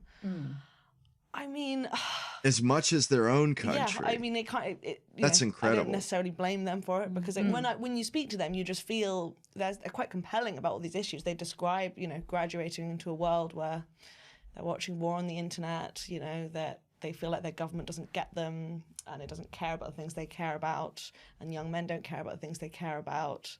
You feel very sympathetic towards them because they're identifying real issues, and if they want to opt out, why not? But obviously it has very bad ramifications for British society if one group's so alienated. Yes, yeah, exactly. And it's actually, and I don't think you mentioned it, Scarlett, but that things, the way that they feel more positively about communism. I don't think things are as bad here in the States, honestly. I actually don't. I think that the UK, they've gone suicidal. You know what I'm saying? Like, seriously, they have gone suicidal. They push this stuff, and these people, they don't know anything. All they know is their ideology. So if things don't work, they revert. Their fail-safe is to do it harder, more leftward, more discrimination against men. About capitalism, is that right? Yeah, it's they quite do. a big shift, isn't it? That is, yeah. I mean, to the point where the fat ones, like, yeah, I get on my Instagram and all I see, and I'm on there, I just had a kid, I'm on there with mommy stuff, and I'm getting inundated with stuff saying that I should hate my husband. I was quite, so overall women have a sort of, we say, +2 view of capitalism, so just about in net positive. Right. But they have a much more favourable view of communism. It's on +11. So, you know, they do feel much more favourably inclined towards communism. One of the interesting divides I found, because I do think, you know, what you're just saying, it depends what spin you want to put on it, but the data does bear out that, you know, especially white, but, you know, middle class, educated women do feel these things more strongly than the rest of that cohort. But what's really interesting as well, I think, is that there's a huge difference between what I call like the COVID, or many people call the COVID generation, right, and their slightly older peers. So if we break out the sort of 18 to 25-year-olds versus the 25 to 30-year-olds, the 18 to 25-year-olds feel these things much more extremely. And with the 18 to 25-year-olds... Well, I would say that the younger ones feel that way, probably... That they actually have because they've never had the experience out in the world. And as they experience the world, it dispels some of their preconceived notions. But it's the ones that are fresh out of high school or fresh out of uni, of course, they're going to be the hardcorest progressive, the Favourable view hardcorest political. of fascism. Now, I'm not suggesting that all these under 25s are fascist. They are very clearly not. They're very, very far from that. but I thought that was the bit that really made my jaw drop. Yeah, that's amazing. And I suppose we haven't talked about COVID, but that is, I mean, that's such a big percentage of some of these women's lives. They're so young, you know, and it was their formative years that were impacted by this, whether they were at university or whether they're at school. How far did you find that being something that they would sort of refer back to as the thing that kind of radicalized them? Sounds pejorative. I fucking but, found sort it. of Hell led them yeah. to where they are now. I really think There's a that is a fascinating massive fucking factor in found it. it, I mean, they yeah. didn't cite it so much, but you have to think, well, because I'm 28, so I'm just sort of the older, just a bit older than these people. And at school, I was part of these feminist society, and at university, these kind of protests. I was sort of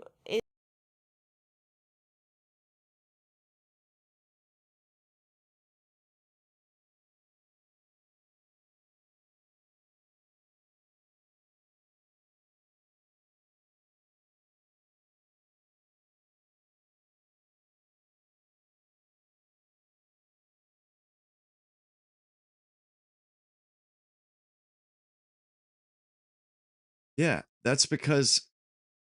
Wait a second. What the fuck? Is that? Oh, wow.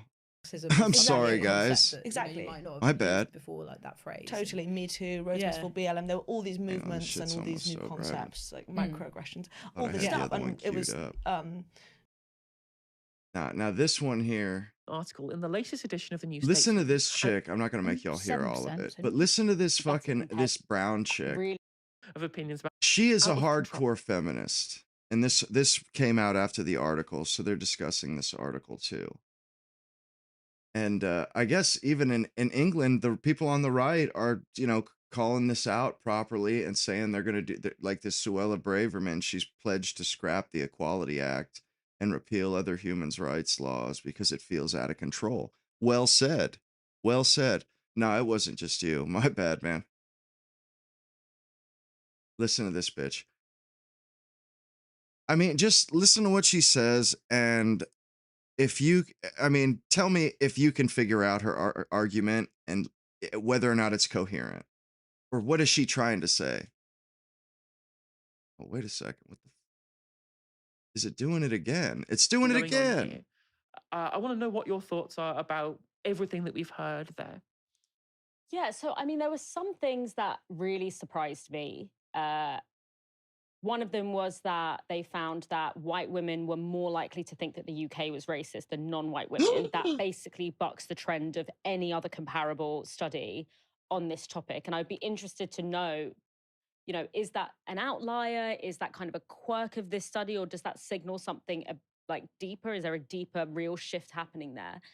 The other thing that I wasn't as surprised about, but I thought was really interesting, was the fact that women under 30, and I think it's very important to remember that this conversation is happening with women under 30, because I think it changed some of the findings would change if you went towards or talked about women who are older, and for many reasons, and I can come onto that later.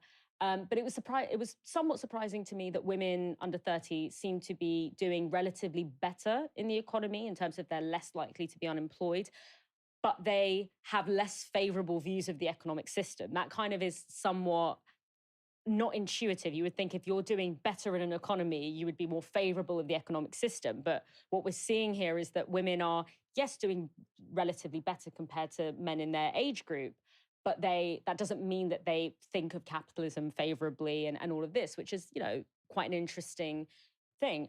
I was a lot less surprised by the idea that heterosexuality is in crisis, and, you know, more and more young women She's in like particular happy about are this. not wanting to get married, are deprioritizing relationships with men in their lives. I think what that's we a are genuine seeing is woman. that women are on strike until conditions improve. And there's so many different reasons, I think, for why not only the situation as women perceive it, has declined so much, but also that women are responding differently What is she even saying? to what they might see as some of the shortfalls of men and getting into relationships with men.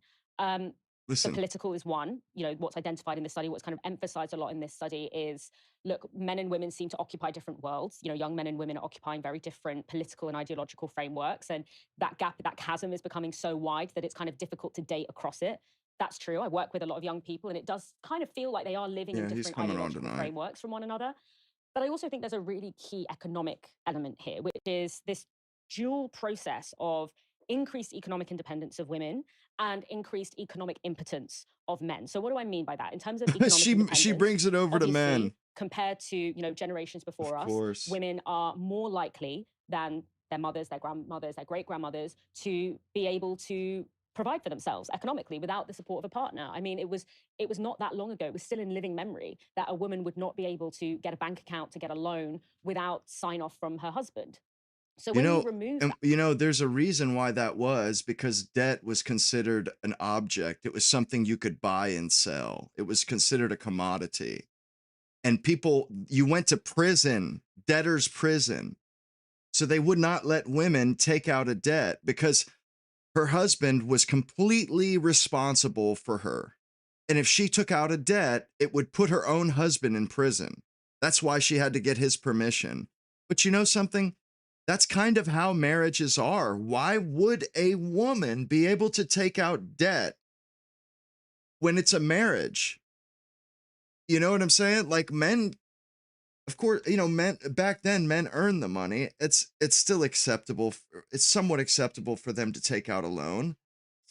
But for a woman to take out a loan as a housemaker and potentially risk her husband going to jail, I mean, that there's a reason why, you know, debt was looked at differently. And basically what they're bitching about when they say that is women weren't allowed to take out credit. Okay, they're not allowed to take out credit. They're not allowed to get a line of credit. But now that after they gave them the ability to do that, now they're all in debt.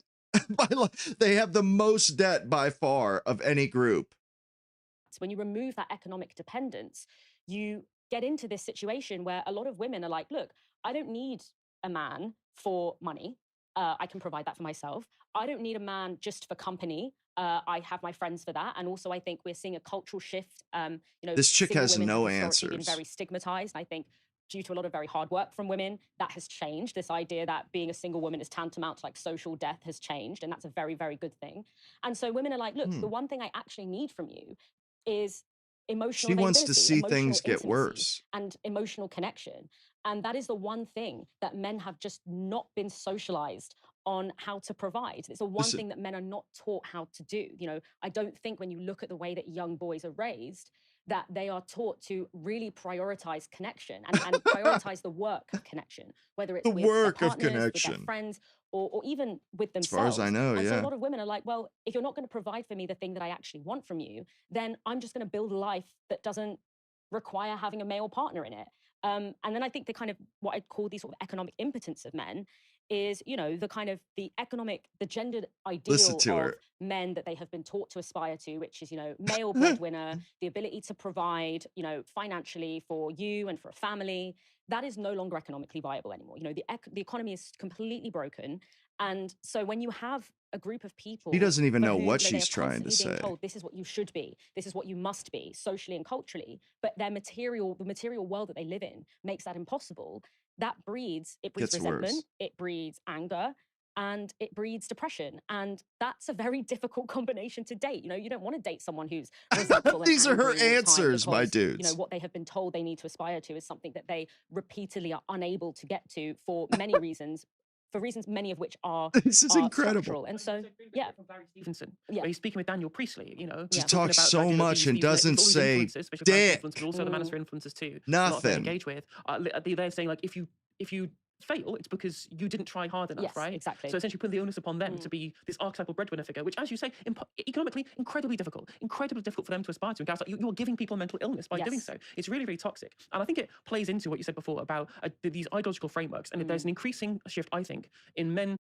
The key message there is that this rugged capitalistic individualism is not going to liberate you. What is going to liberate you is actually, I mean, there's so much Fox News discourse about like the wussification of men, but I think that there is part of like I think a lot of men would really benefit in their younger years from learning how to be a little bit more like girls in the sense of how Oh to shit! Oh my prioritize god, connection bro! and how to see What a yourself as fucking interdependent with moron! and What a responsible for and moron! accountable to and cared Dude, for. fucking denationalize that bitch and send her back to her fucking brown country where she belongs. This bitch doesn't know dick. She doesn't know a damn thing. What? He's not coming back till the 27th? And caring towards other people.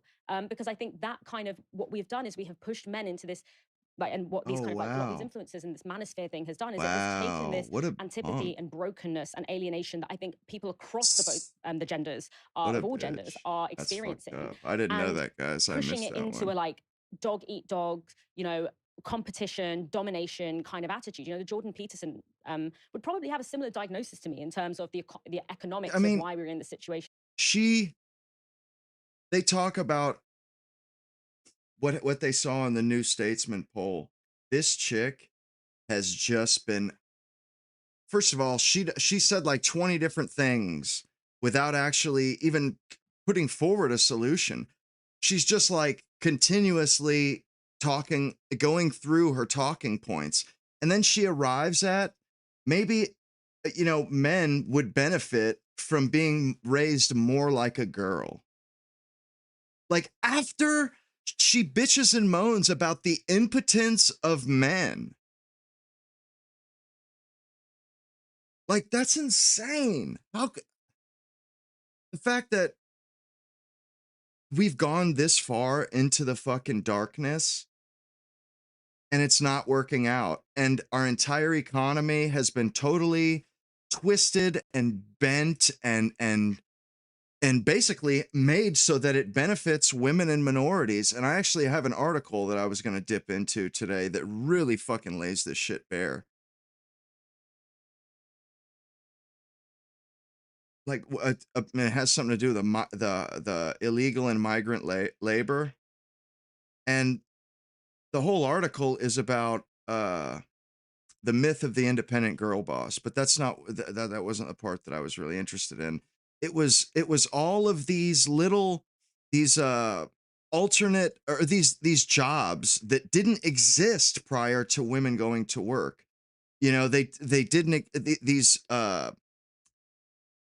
all of these low skill, low labor, or cheap labor jobs that sucked all of these immigrants into our country. They are a direct result. And like I was saying earlier about the balloon analogy, you squeeze a balloon, it doesn't pop, it just pushes the fucking the air into a different part of the balloon. Well, there's so much work that in a family with a mother and a father, there's so much work that must be done by the father, and there's so much work that must be done by the mother. Now, no matter what you do, that bare minimum of work has to be done. The children have to be supervised. They have to be fed. They have to be clothed. You know what I'm saying? And when a woman went to work, basically it literally just created these previously non-existent industries like childcare and DoorDash. Like, did you guys know that people sell or they rent their DoorDash delivery accounts out to they basically they rent them out to slaves, to people who are illegals. They rent it out to the slave and they take like a third or 10% or whatever of their DoorDash. So they don't do any of and it'd be a totally different person than the picture says that's going to deliver it. Totally different person and illegal. But that's, you know, it creates a whole host of different graphs and a whole, you know, different grifts and different ways to commit fraud. And we started outsourcing a lot of that domestic labor in the 70s, like by the end of the late 70s. By the end of the late 70s, women started entering the workforce before they had kids, and then they would get babysitters. And when I was a kid, babysitters were normal. My babysitters, I had like two. They were both white women, Americans. One, Miss Jan, she's, God rest her soul, she died of lung cancer like 2 decades ago. But she was from Georgia. She was like the sweetest lady ever. Yeah, she, and the other one, she was I think a Floridian. But you know, we used to outsource the labor to people that could be trusted, that weren't foreigners, that weren't illegals. But and the fact that these women, how there's all this bitching and moaning about childcare. Well, these women, they expect to get childcare, but and they expect to get it cheap. What happened to the living wage? They want to make sure that the guy who flips burgers gets a living wage, but when it comes to watching their kid, no. No, they don't want to pay that wage. No, then why would I work if I was going to pay? No, so they have to get an illegal who will do it for half. Or you know what I mean? That will do it for pennies on the dollar. So like, so many bad things have come from our women leaving the household, and it's not their fault. I'm just saying the fact that it happened, so many these cascading issues. Like, think about this. How many how many people have we allowed to stay? How many immigrants have come here because our women joined the workforce? Bro, and guaranteed we probably got another 50% of our population in fucking oh, sorry. Let me fix that for you, Stormberg. Most likely, we have like another 50% population just so that women can get childcare. These rich, and a lot of this is these rich women, like the ones that are bitching and moaning in England. They're all the ones that she said, like the CDA. There was some pollster's term for it, and what she was talking about was middle class white women.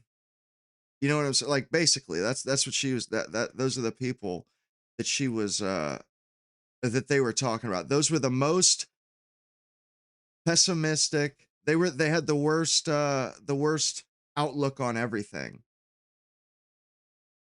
What happened with the Nightbot? Are you just commenting on it, saying something? I think you're already in there. You're already in my Hey, what's up, man? You're already a regular, I think.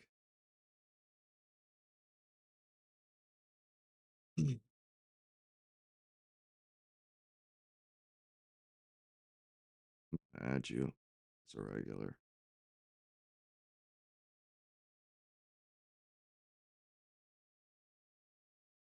Guess I already did.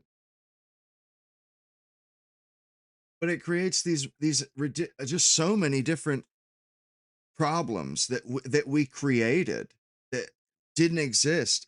We didn't need. Well, first of all, what I was saying there, let me finish what I was saying. Daycare. You always hear people complaining about daycare. Well, yeah, it's expensive. You're asking other people to do it for a living. They have to be able to earn a living. Like, no matter what, unless a woman makes like $40 an hour, like let's say a daycare worker gets paid $20 an hour, a wife would need to work, like she would need to be making at least $30 an hour for that to even be break even, really, to pay for those childcare costs. So it really doesn't make sense economically. You have all of these immigrants that come here and they do these jobs. And this is a rich white women thing, to have they want to have cheap childcare, cheap maids, cheap service employees. It's bullshit. And it only hurts us in every way. It only hurts us.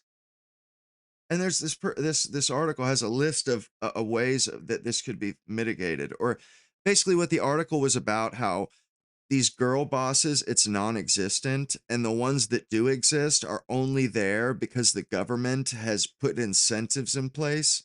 You know, they're not there, they're basically there for affirmative action, not because they're such a badass. And that's what this article is saying. It says, no more illegal labor or mass immigration undercutting American workers. This will reset the price of nannies and burrito taxis to their free market value. Burrito taxis, as in DoorDash. No more preferences for women in hiring and promotion. No more risk of damaging lawsuits to employers who choose married male employees whose salaries support their wives' choice to stay home. And you know something? That hits so hard. No more preferences for women in hiring and promotion. And no more risk of damaging lawsuits, as in, like, women can sue their bosses for running a workplace that feels like a frat house, but men cannot sue when their place feels like a Montessori kindergarten or a sorority house. What the fuck? That's bullshit, man. And then to wonder why there's this huge skew, there's this change in a fucking in the workforce.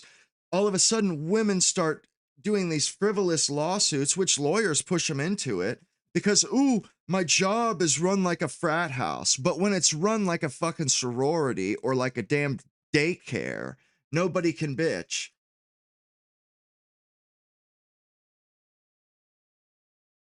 I mean, and then what else it said was legit, which to let employers who choose married male employees whose salaries support their wives' choices to stay home, and all the I've done tree work in my life, and all the bosses that I knew, where it was like a small enough company to where I saw the boss every day, like, well, first of all, women don't apply for those jobs, but he went out of his way to get guys that either were married with kids and they had women at home. All of them, every guy that I worked with for years, they all had wives at home, or young men that are single, that are trying to get married, more or less, in the end.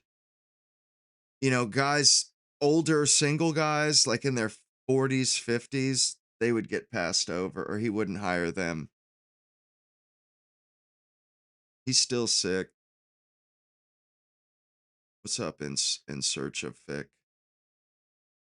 And then it also, no more lawsuit paydays for complaining to HR about subjective jokes in the workplace. That's a good one.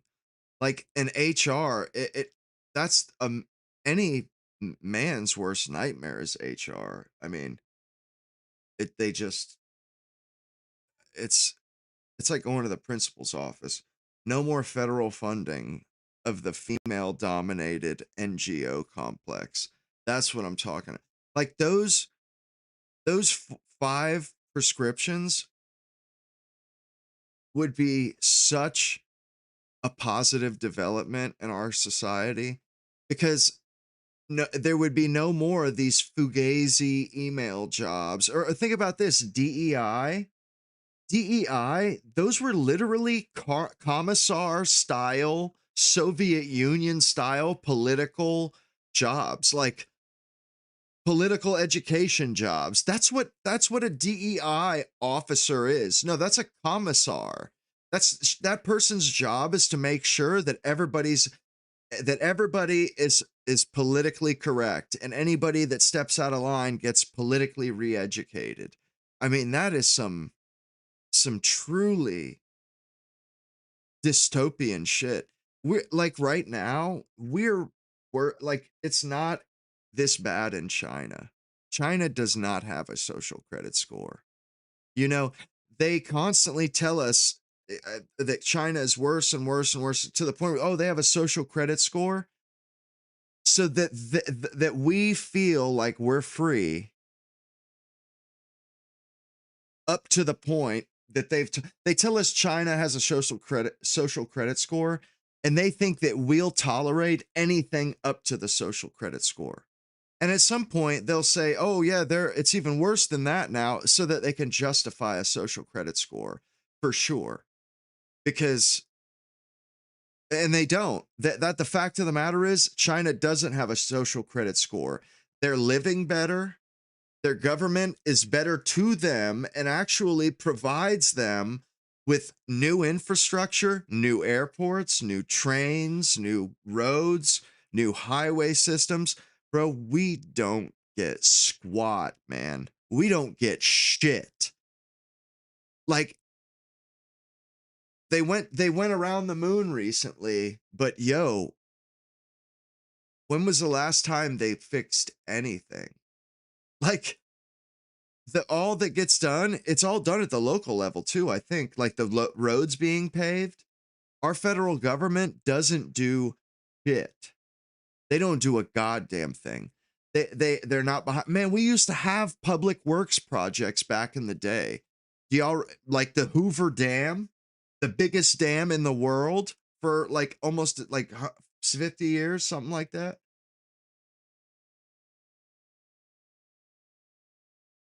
And now we don't have anything like that ever. What the fuck? And really all they're doing is trying to, they want people single, paying their taxes. They want as many people working to pay for boomers' retirement. That's what it is. Because, you know, they're boomers, they're such a big voting block and they all vote. They basically use everybody that isn't a boomer, everybody below boomers that isn't retired, is paying so that boomers can get goodies. Because as long as they please boomers and give boomers all these different tax cuts and things, and they say it's for everybody, but it's only for people that own homes, that, you know, people that have assets, that have shit in the stock market. So they're working on for boomers, like, and it has been that way since COVID. They haven't tried to help anyone up and coming, anybody that pays taxes, like even Trump. Well, I'm going to get rid of paying taxes on Social Security. Like, so many of these motherfuckers' policies is just giving more to the already obscenely rich boomers that are richer than any other generation that's ever lived on the face of the earth, ever. And they're still giving them more and more and more at our expense. They can take from us and give to the boomers and still win elections because of how many boomers there are, and they all vote.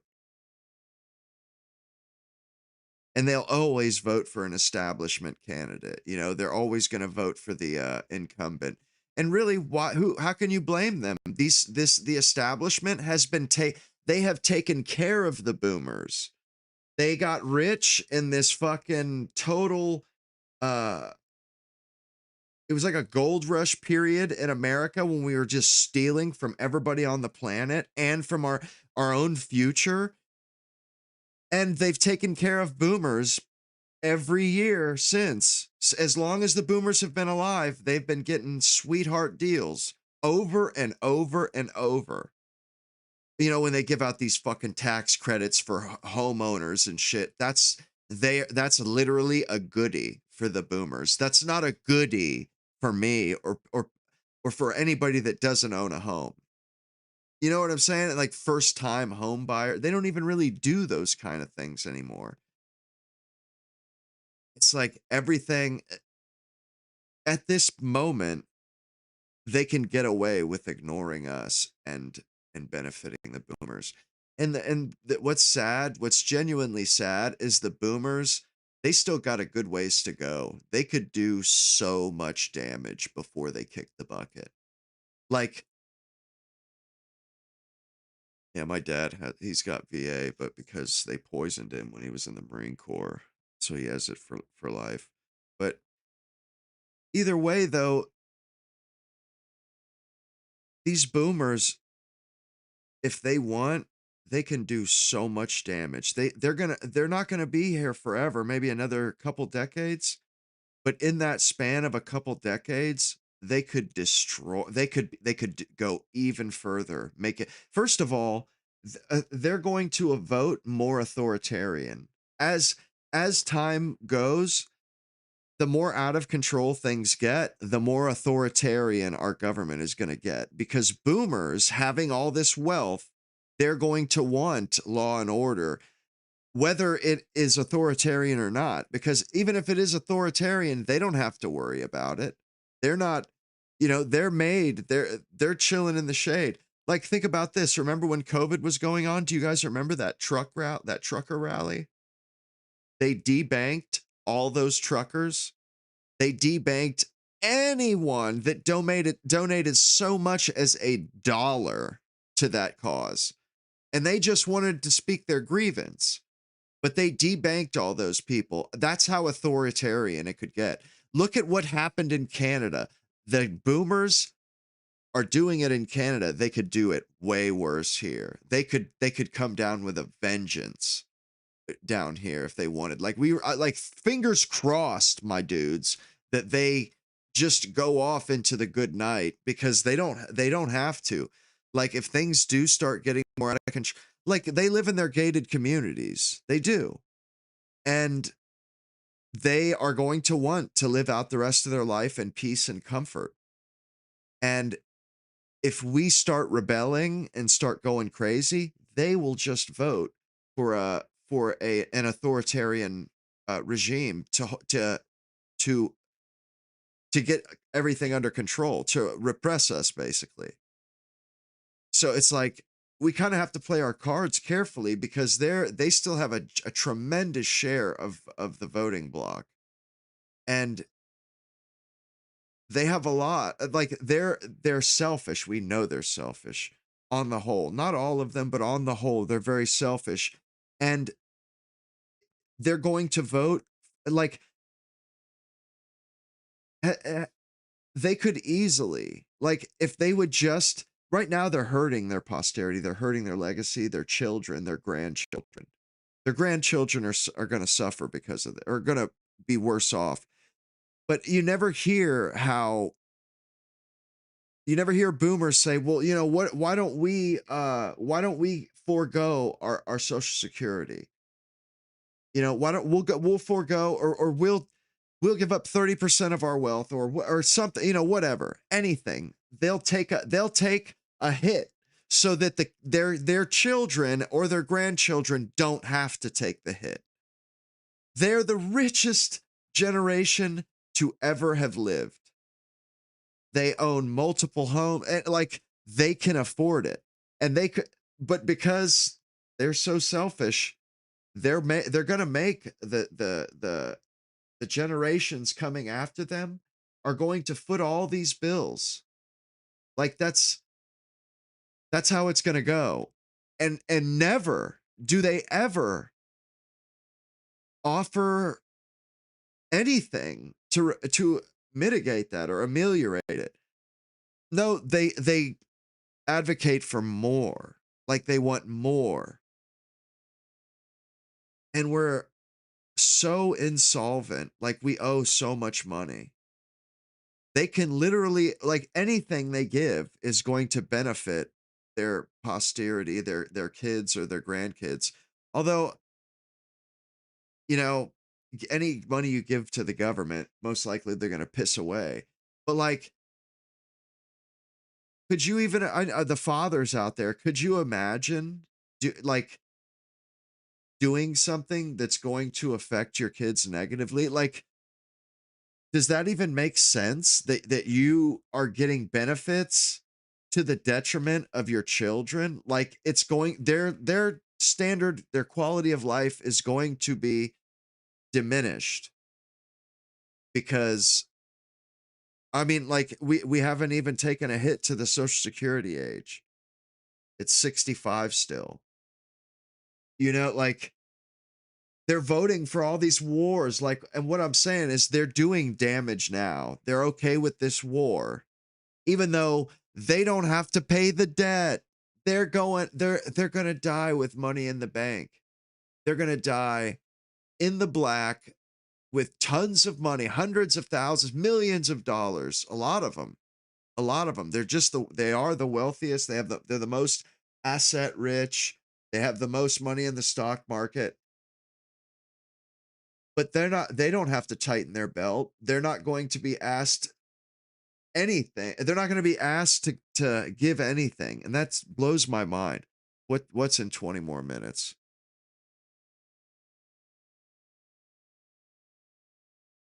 If you're talking about Nick Fuentes, no, I didn't realize he's off for another week, which is fucking crazy. But it's crazy. Like, I can't imagine if I had kids that I would like do something, I would do anything that would make their life harder or give them, or they would have less opportunity because, or that would, yeah, he's not doing a show for a week. But the fact that, they're literally just our quality of life is declining with every decision boomers seem to make. They're totally fine with this war in Iran. Well, who's going to have to pay for it? Not them. In fact, why don't they get that $200 billion out of the boomers? Make them pay. Why do we have to pay for this shit? We have the least to give.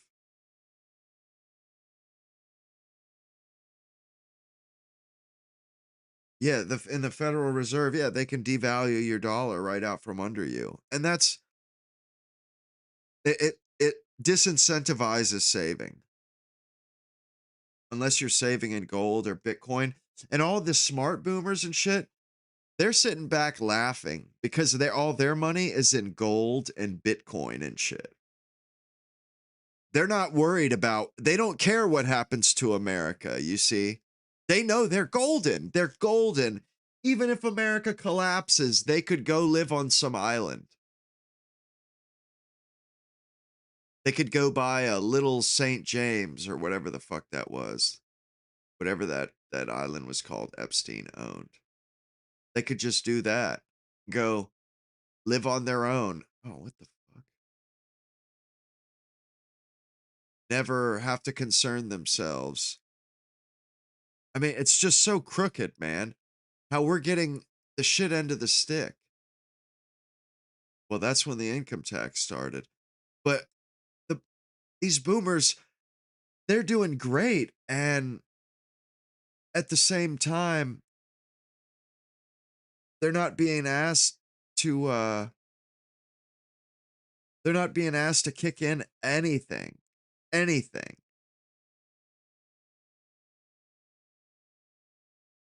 Yeah, exactly. You can't tell them a damn thing about Trump. This guy is out there spending our money hand over fist, my dudes. Literally damaging our prestige and our ability to project power all over the world. Just pissing our money away, man. The money we don't have. And all the money that they spend, they get to enjoy it, but they'll never have to pay for it. That's so fucked up, man. Like, we need laws that these people can't be in charge. They can't rule us. People over 60, like, yeah, if you're collecting retirement, you cannot be in public office anymore.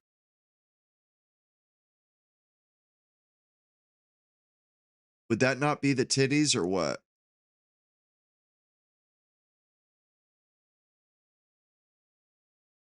Like, seriously, if there's a group of people, a whole generation, a whole cohort,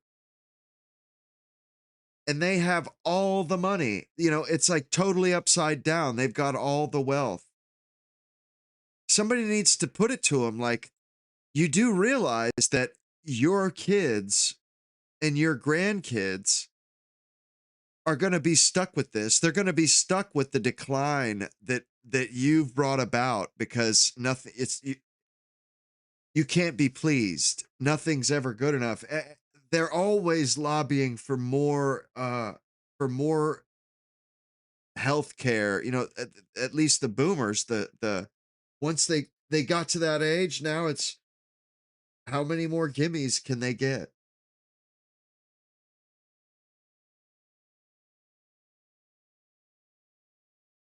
Yeah, I don't they shouldn't be politicians. And it's not that I have anything against old people. It's that they don't have they're not going to have to endure the consequences of their policies. You know what I'm saying? Like, that's a major flaw in democracy. And I know that people get wiser as they get older, but you know, there is diminishing returns there. I think really 50-year-old, let's say 50 to 65, those are the wisest men, the wisest people, matter of fact. Right? Yeah, they own 5 or more houses. That yeah, they're fucking literally renting out houses. They own big apartment blocks. I mean, they do. My grandfather did that shit. You know, he owned and he hated, you know, paying taxes, and I get that. But you know, at this point, it's like, yo, you guys you guys got too much. Like, obviously, you nobody before them ever had that much money. They're the only generation that just pilfered the globe, that made out like bandits. You know, that they benefited from America being an empire. They were the only generation that benefited from the imperial America.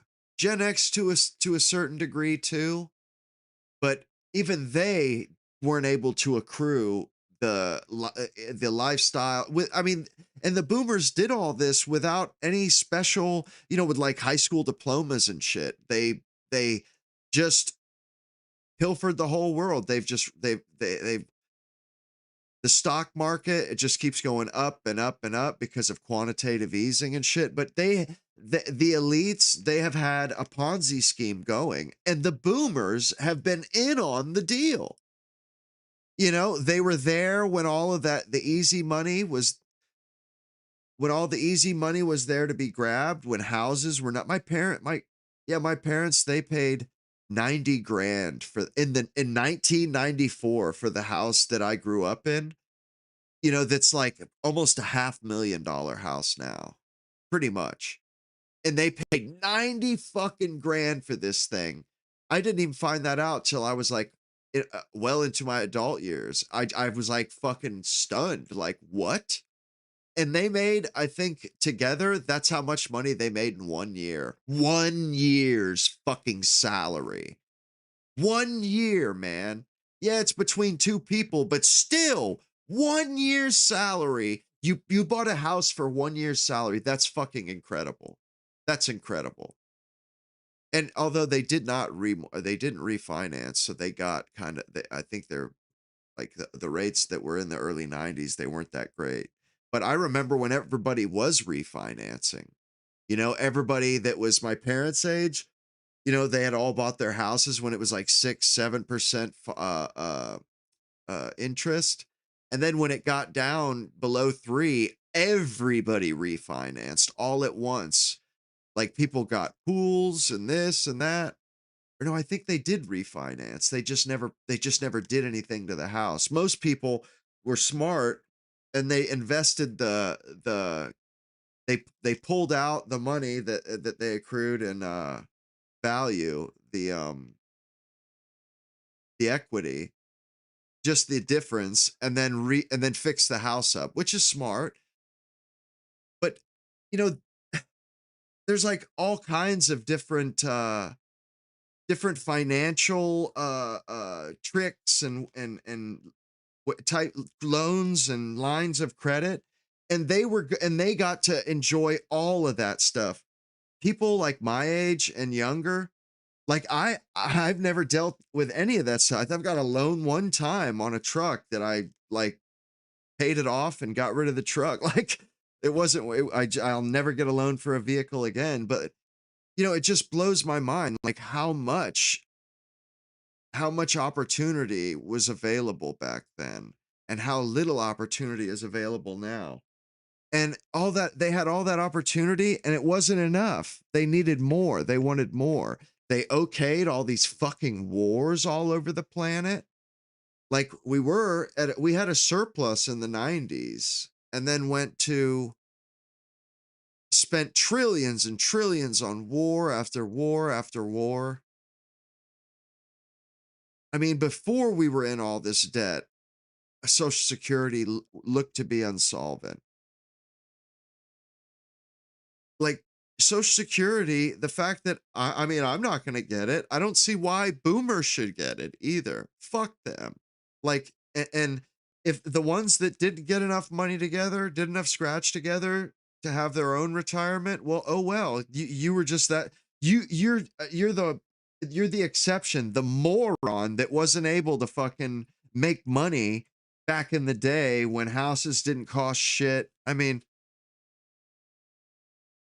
it's just shit. I remember just like 15 years ago, people were flipping houses. Like I did tree work for a lot of people that bought houses and well, they'd make 30 grand in a month. Yeah, there's some colleges that it's like 100 grand a year. Yeah, and these people, they have absolutely they made and it's not really their fault. It's that America was an empire and it was taking advantage of the fact that it was an empire when they installed the petrodollar, all these different things that they did that made life really good for Americans. It just made life easy and good for Americans.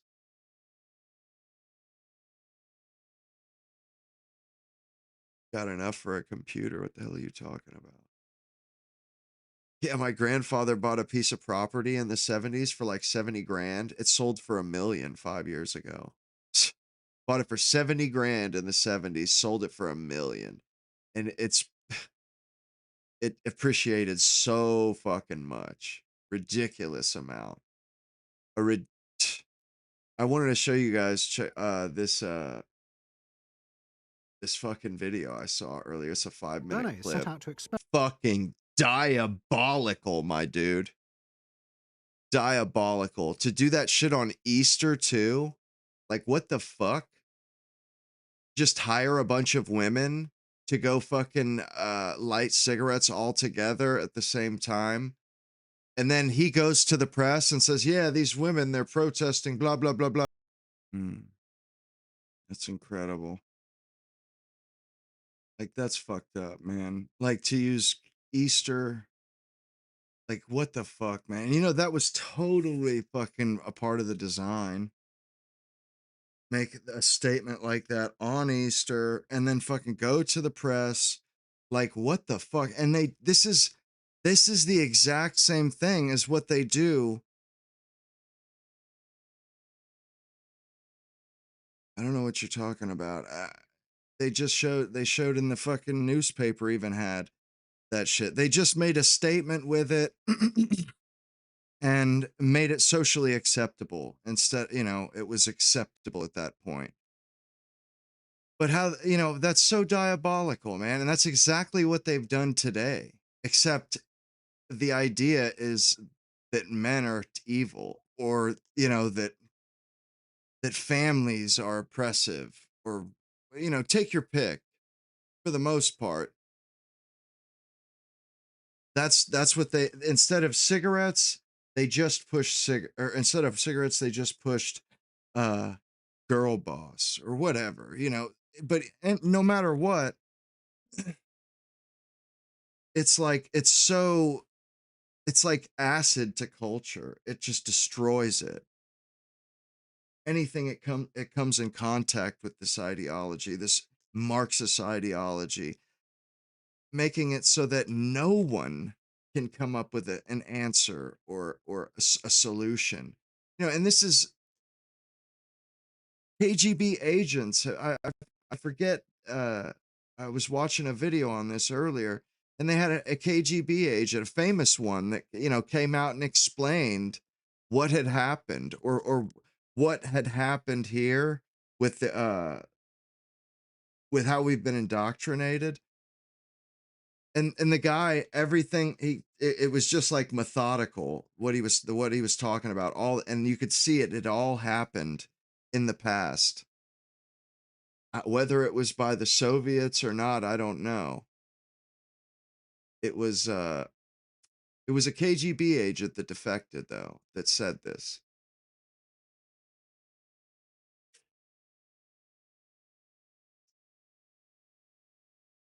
And it was legit. And what the guy was saying was, once you get 3 generations or a whole generation totally indoctrinated, you can cause a society to come undone, basically. Where, and it's not even about getting everybody ideological to where, you know, they're advocating for something. No, it's getting it to where nobody knows what's the right move. What's the next right move? You know what I'm saying? Like, they get it to where people can't figure out what the hell is going on. So there's so much upheaval. And that's kind of like now, a lot of people, they don't know what the hell's going on. They don't know where the root of the problem is at. I mean, I've noticed this. You know, what about these poor people's right to live a good life free from persecution? Well, what about your right not to be raped? So women's politics is, ironically enough, making life more dangerous for women. And this is, of course, because women tend to vote for left-wing candidates, and left-wing candidates tend to bring in very dangerous men that make their life in their own country more dangerous, funnily enough. And it's because of the weaponization of their empathy, which in ordinary times would be a virtue. It was interesting. It was a KGB agent basically explaining all of this shit. And I feel like somebody else that, like, this, the word got out to somebody else that weren't KGB agents, but wanted to control America, or wanted to change America. Somebody just took a blueprint is what they did. At least that's how it seems to me.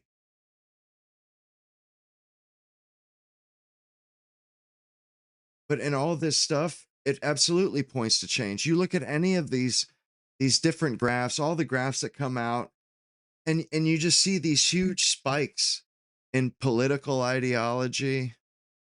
I think it's closed. The Strait of Hormuz, I think it's closed. But you see these huge spikes in ideology, and there's only one answer for that. That's on purpose. Those are absolutely done on, like, big changes in ideology. That shit doesn't just happen out of the blue. Like, not at all.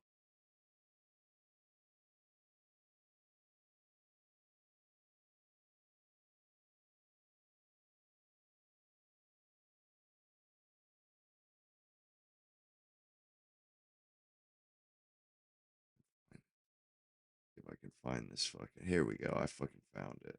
Hell yeah. And they talked to this guy in the 80s. This was in the 80s. 4 stages of ideological subversion. Well, shit, this is fucking hour long. Eat raw meat when India was highly civilized.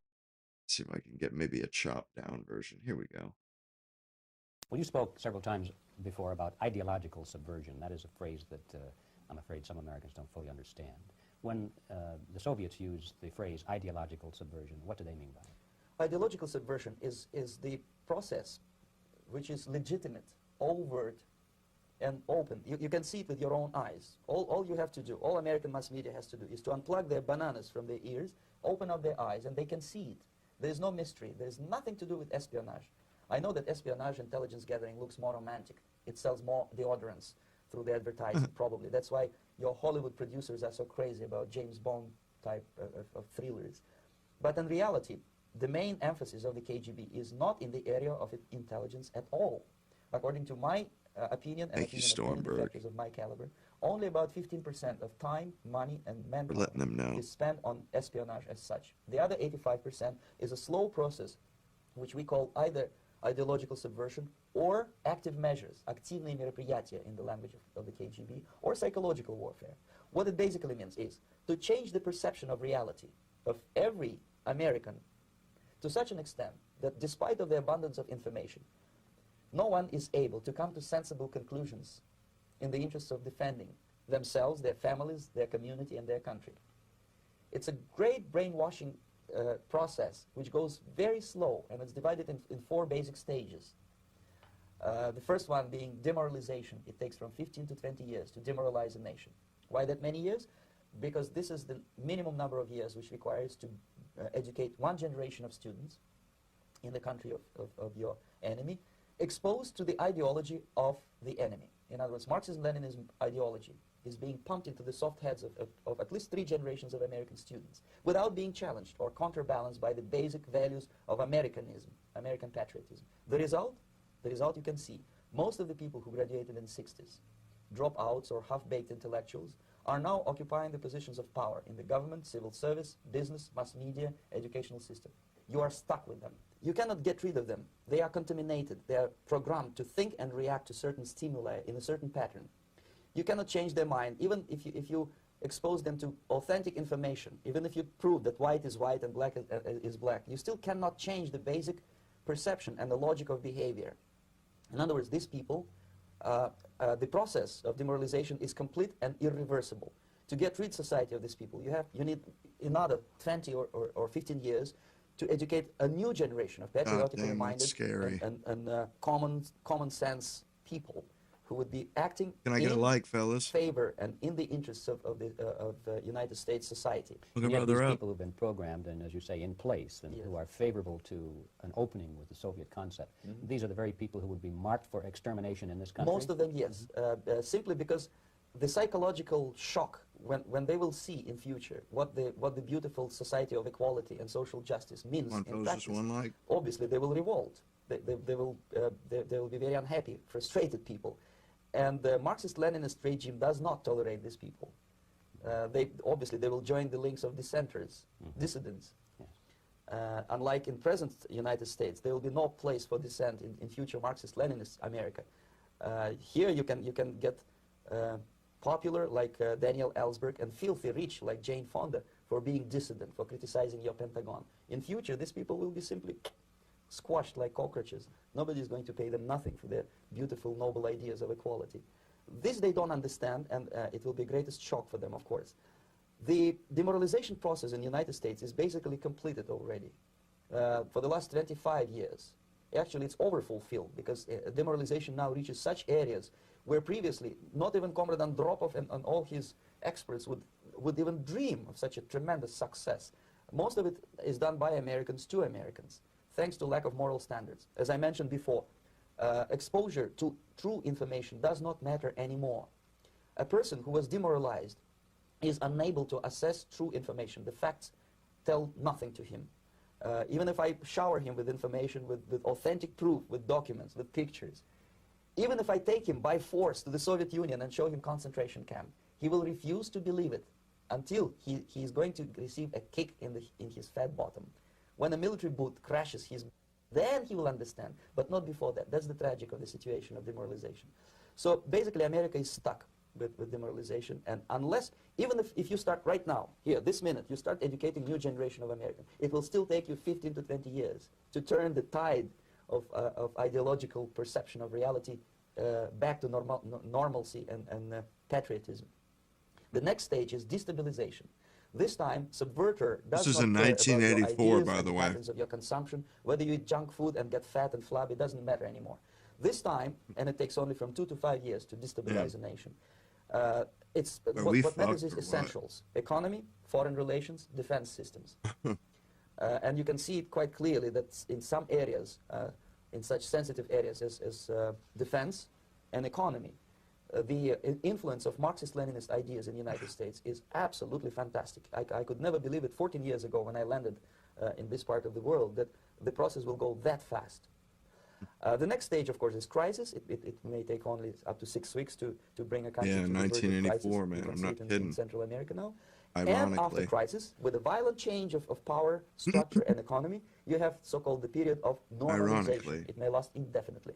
Normalization is a No, cynical that might expression even be like borrowed from Soviet kind propaganda. of When the omen, Soviet tanks moved into Czechoslovakia in omen. 1968, Comrade Brezhnev said, now the situation in brotherly Czechoslovakia is normalized. This is what will happen in the United States if you allow all these schmucks to bring the country to crisis, to promise people all kind of goodies and the paradise on earth, to destabilize your economy, to eliminate the principle of free market competition, and to put a big brother government Crush in men. Washington, D.C., with benevolent dictators like Walter Mondale, who will promise lots of things, never mind whether the promises are fulfillable or not. He will go to Moscow to kiss the bottoms of new generation of Soviet assassins. Never mind. He will create false illusions that the situation is under control. Situation is not under control. Situation is disgustingly out of control. Most of the American politicians, media, and educational system trains another generation of people who think they are living at a peacetime. False. The United States is in the state of war, undeclared total war against the basic principles and the foundations of this system. And the initiator of this war is not Comrade Andropov, of course. It's the system. However ridiculous it may sound, the world communist system or the world communist conspiracy, whether I scare some people or not, I don't give a hoot. If you are not scared by now, nothing can scare you. But you don't have to be paranoid about it. What actually happens now, that unlike myself, you have literally several years to live on unless the United States wake up. The time bomb is ticking, that every second the disaster is coming closer and closer. Unlike myself, you will have nowhere to defect to, unless you want to live in Antarctica, Finland. This is it. This is the last country of freedom and possibility. Okay, so what do we do? And the Soviet guy is like, man, I pray to God you guys fix this shit because this is the last place. Yeah, and it's like we did the opposite. We're like, our elites were like, why would we do that when we could? Then we would have the market cornered. It's not like our people could leave; they'd be stuck. Like, ugh. Yeah, you're right though. Oh, the audio is super low. My bad. I don't listen to my shit very loud. The immediate thing that comes to my mind is, of course, there must be a very strong national effort to educate people in the spirit of real patriotism, number one. Number two, to explain them the real danger of socialist, communist, whatever, welfare state, big brother government. If people will fail to grasp the impending danger of this dude is based as fuck, though. Do you guys hear me on that? Like, this guy's like, yo, you need to explain the dangers here. This is no joke. Development.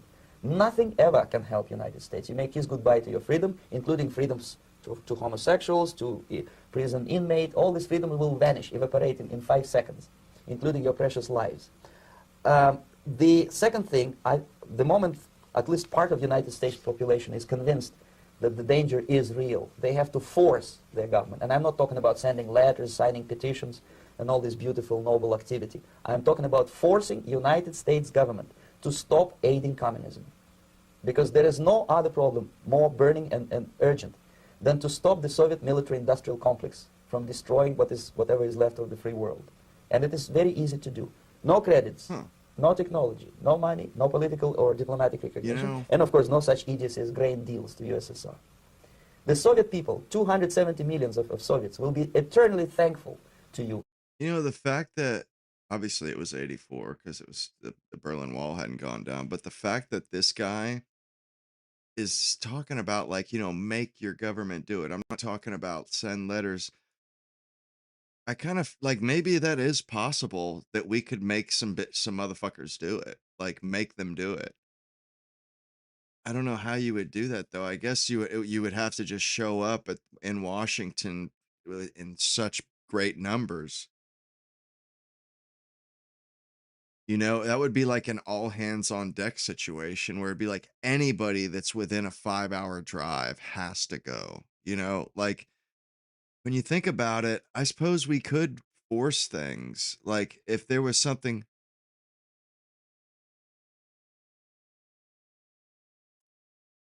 I don't know. But you know, if enough people, if enough, yeah, I know, I seen that. Yeah, civil rights.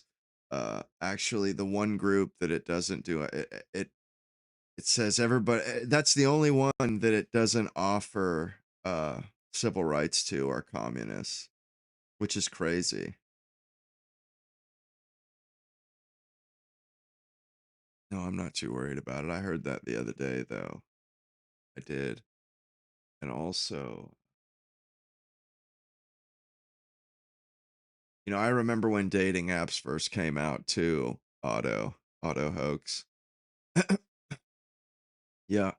Only losers, nerds, and the unattractive use them. He's right, too. It was like that for video games as well. It's exactly how it was. Women have never chosen on looks first. They've always chosen from confidence and charisma first. Yeah, and then you had dating apps where it was the opposite. Dating apps, yeah, it was. He's right when he said this in the last stream. How, yeah, if you were online dating, it was a bit of a nerd thing to do because you could go out and meet people, and like, and people were worried about the kind of people that they would meet. And these were the fears. Like women were worried it would be a rapist, and men were worried she would be a catfish, or you know, or she'd stab him in his sleep or something. I don't know, but that's how it was. And then all of a sudden, but you know, that stuff fades away as new generations pop up. They don't have those same stigmas. And we were just we too easily bought into it. Way too easily. Even I did. Even I did. Not at first, like the first few women that I dated weren't through dating apps. It wasn't until in my mid 20s that dating apps really came out. Before that, it was Plenty of Fish. It was Match. I never tried that. I tried Plenty of Fish once or a few times, but yeah, before I ever used it, it was considered for nerds pretty much, or older people too. Kind of like the You've Got Mail, like with Tom Hanks and Meg Ryan. Similar to that. That's how it was.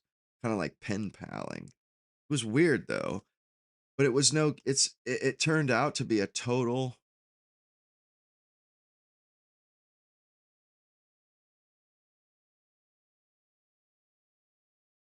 Yeah, everybody knows it was the Bolsheviks. Either way, though, communism. If no matter where you start communism, you end up with the Bolsheviks. You end up with a group of people in control that rule it top down. I mean, it's that's pretty much a done deal. That's how those scumbags work. That's why communism doesn't really work. I mean, in China it seems to be working to a certain degree, but I would actually posit that China is a part of the American empire. Actually, hook a brother up with a like or two, fellas. Come on now. But yeah, I would posit that China is de facto uh, a part of the American empire. They don't cross us. When do they ever cross us? When do they go right along with everything. Anytime we pick a fight, they go right along with it. They never oppose us like diametrically, like no, like if you know where they'll fight to stop us from doing something. Never. They're and I don't think it's because we own them. I think we're tied at the hip. You know, we're like a Siamese twin. And if we die, they die. And I'm pretty sure they understand. I think that's what it is. They understand that without us buying all their cheap bullshit, they would have nobody else to sell it to. I mean, eventually it won't matter. They'll be the ones with more money than us. I mean, at some point, I would imagine it'll get like that. Man, I didn't know that Nick was taking today off. I guess I didn't stay on his fucking Telegram channel enough. but I was going to I did want to show you guys this. Like I did post my WhatsApp. I just wanted to show y'all that. I was trying to make an overlay that put that in the screen, like while you're just watching, but I didn't have time. I was fucking with this one. It took forever to do it. Not gonna lie,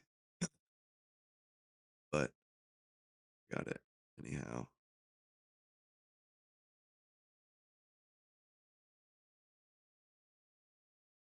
Yeah, I just wanted y'all to see the Telegram thing. Yeah, no matter what we do, we're going to have a Bolshevik kind of a situation. There's always a group of people that are on top that are running the show, and they're the ones that make all the rules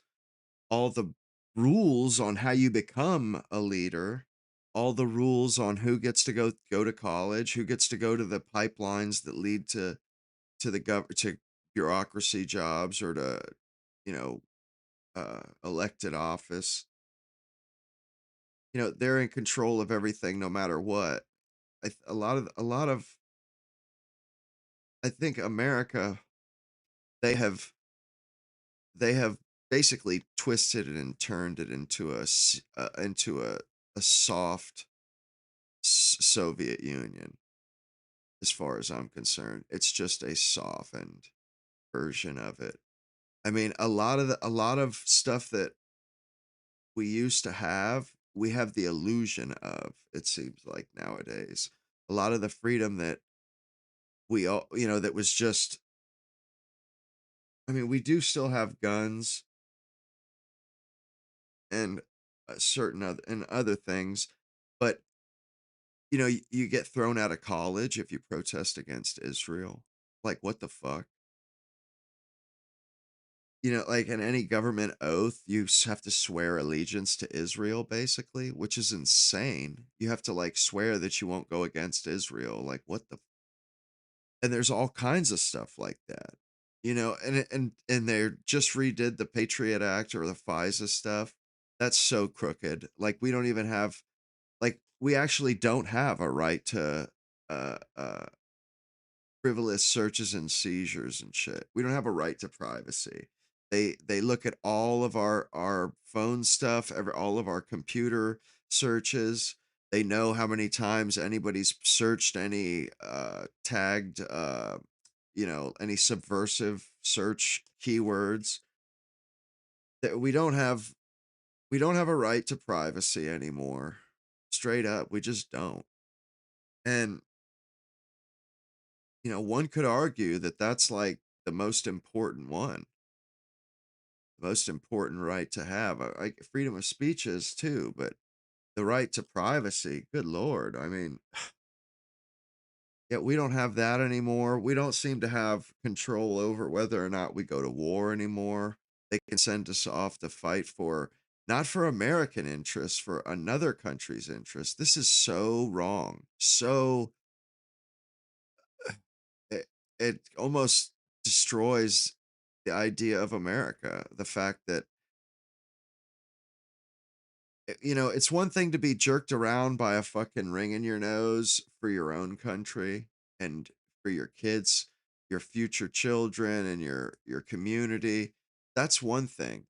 But that's not what's happening. We're being jerked around and led by the nose for another country. Like, what the shit is going on? This is no good.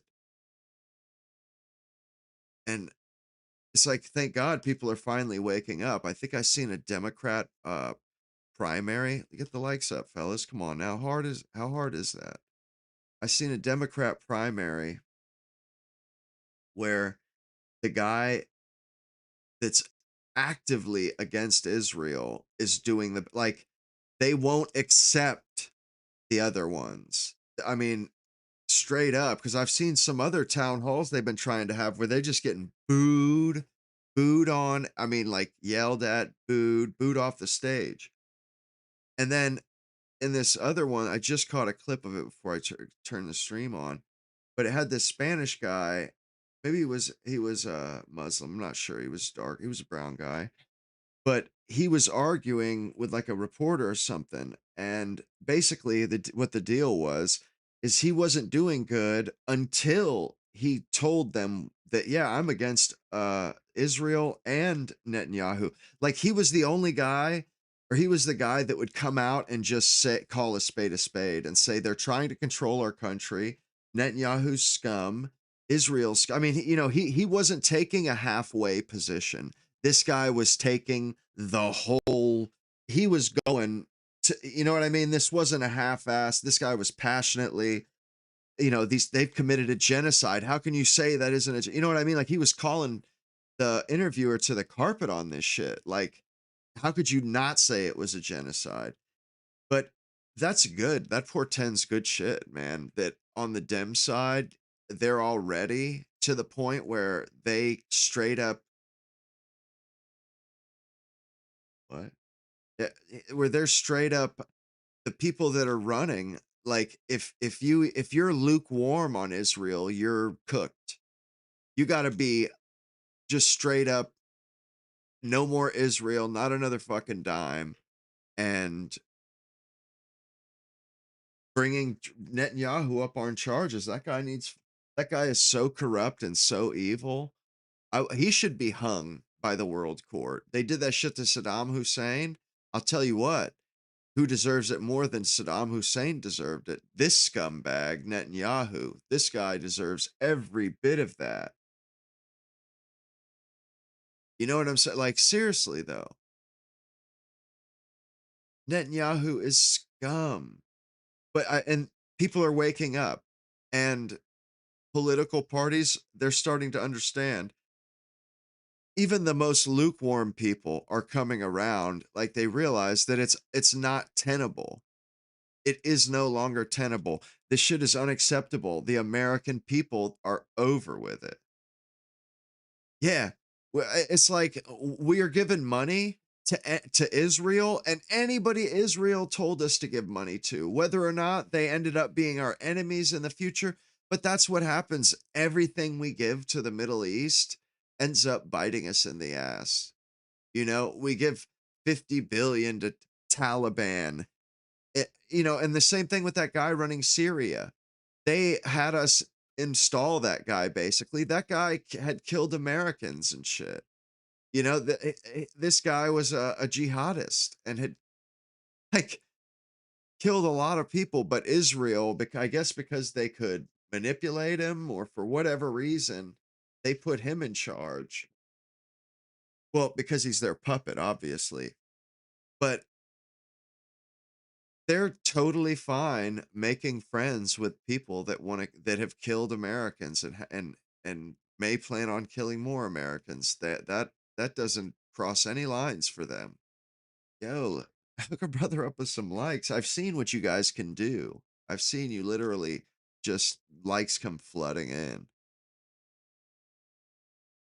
But I am hopeful though, just for the fact that I've already seen elections where this shit is straight up like it's untenable to even be lukewarm about it. Like you got to be hardcore anti-Zionist, which is a good thing. And I seen Tim Dillon talking about yeah, go for it. I seen Tim Dillon talking about Israel. They're going to call the midterms off. Israel's they're going to countermand and go ahead and delay our elections. And you know something? Oh, you liked it 2 hours ago. Hell, fucking bullshit. I cannot stand that. Bro, I hate that shit. How it just cuts off. But yeah, you go ahead and ask me in search effect. Yeah, I could totally see these midterms getting postponed. I could totally see this. Like all of the shenanigans that these bastards will pull, and I mean Israel. Like if they don't if they have goals and they're, war goals and shit. And if they don't get them, I could totally see them forcing Trump to do something to postpone these elections. I could totally see that happening. Is your opinion on Section 230 shows to be followed when in comparison?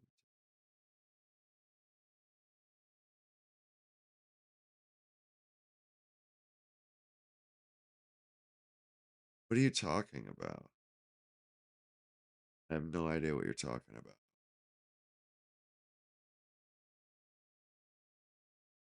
Either way, maybe I know what you're talking about. I don't know. It doesn't matter though.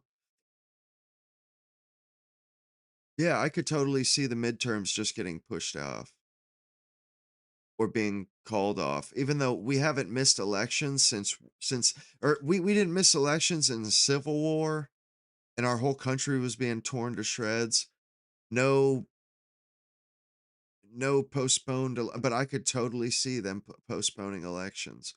Like I feel like they have actually gotten to a point where they have so much power or they're so close to having ultimate power with in America, the American government, that they could do stuff like I think they can do stuff like this. They're just maybe they're waiting to have complete power.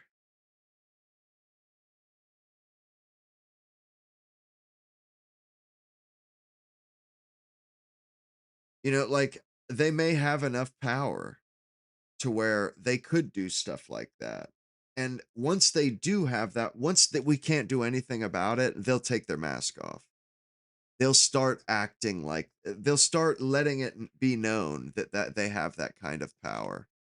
And I feel like they've kind of been doing that lately. And I don't think a postponed midterm or calling off midterms is out of the question.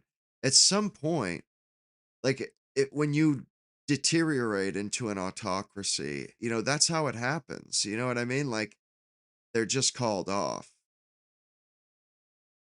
And I could totally see that happening with the way things are and with how many politicians these bastards own. I don't think I do believe they understand that they're probably going to get voted out. Like, no matter how much they try to cover up, like how hard APAC tries to cover up who they donate to, like they'll send out emails to their donors and tell their donors, individuals, who they should vote for. If they want to donate money, donate it directly to the campaign. That way it looks like it's small dollar donations or it's a bunch of different people when really it's APAC. Although those people they find those there's good enough internet sleuths to find that out. So they really can't get away with it. And they may be on their last leg. Like this next election, I could see all of the politicians that have taken money from AIPAC or Israel just getting the kibosh, getting thrown out. So honestly, I don't put it past the Israelis. I could absolutely see them uh calling, you know, just they own so many politicians. What's to stop them? What, the politicians going to stop them? They own their asses. They're willing to go to war and kill Americans all for APAC, essentially. APAC. Why wouldn't they I mean, I'm sure they can come up with some name for it. You know, they locked us down during COVID. Like, I just don't put it past them anymore. And honestly, I think maybe like going forward, I'm going to be looking very closely at the new, like each election, because I think very soon we're not going to have elections or they're just going to be, I mean, I think they're just going to drop it. You know, they're just going to be like, we don't have to put up this ruse anymore. We don't need to do this. I mean, I could see that totally happening. Everything, nah, no show tonight.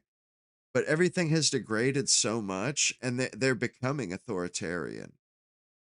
And a lot of it, you know, like MAGA, it is cultish. Like and you know, to my own shame, I went along with a lot of it. You know, I kind of ignored the corruption. or I just didn't believe it, but it's obvious they're super corrupt and authoritarian. All these laws about anti-Semitism, heck, Ron DeSantis has even done the same thing with our laws here in Florida.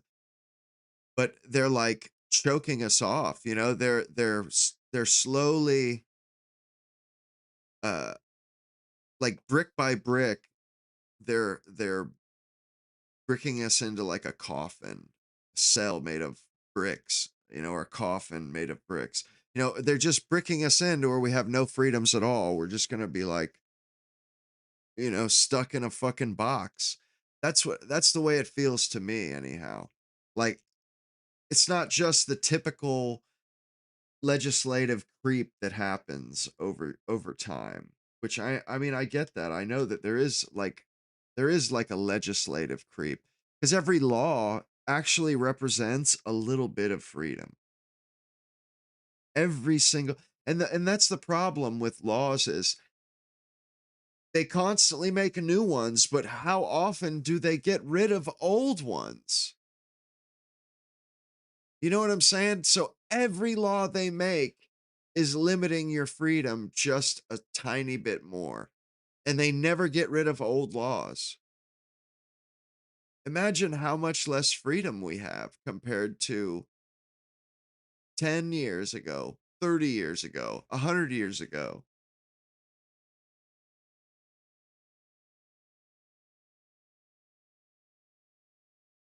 Yeah. Wow, that new and approved anti-Semitism definition. So if you voice any criticism of Israel, you're an anti-Semite.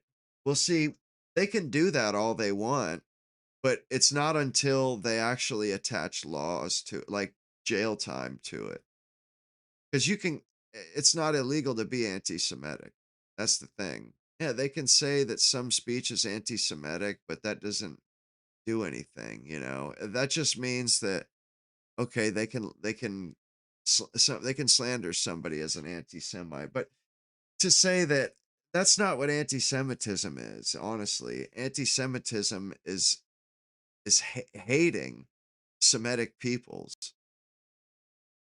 Like, it has nothing. I mean, they can twist it however much they want, but nobody goes along with that bullshit. I mean, maybe they have something there, you know, maybe they have a grand design, but my instinct is to I just think they're going to devalue what anti-Semitism means.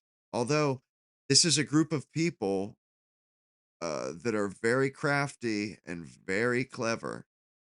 Maybe they do have some grand design here, some master plan that's going to, you know, it's going to start jailing people for anti-Sem. I don't know. I don't think so, but my first instinct is that it's just going to hollow out the term anti-Semitism.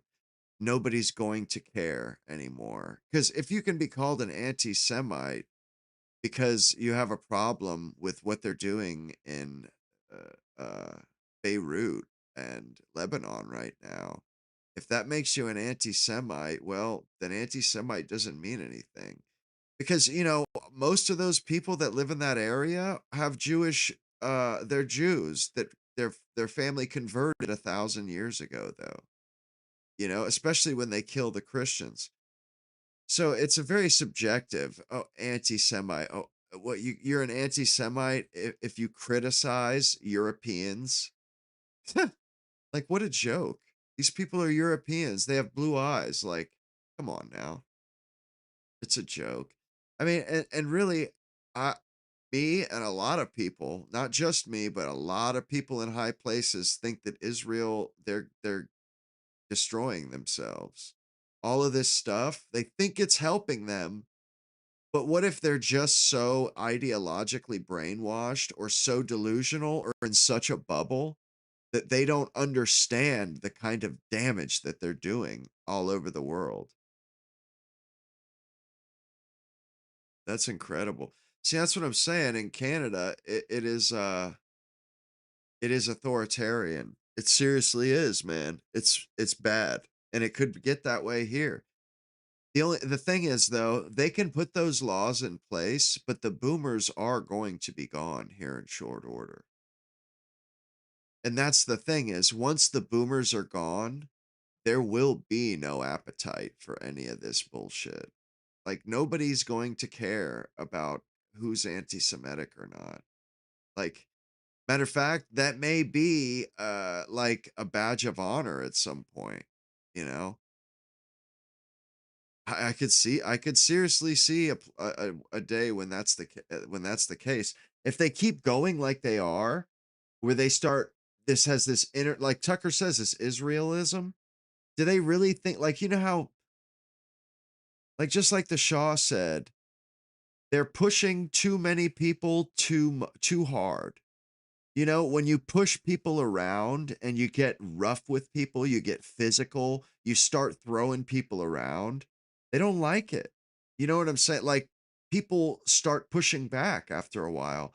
And Israel has been getting really belligerent. Like it's incredible. They're turning people that were neutral at worst and friendly, you know, people like that had no problem with them. I was neutral, if not friendly. And they changed my mind.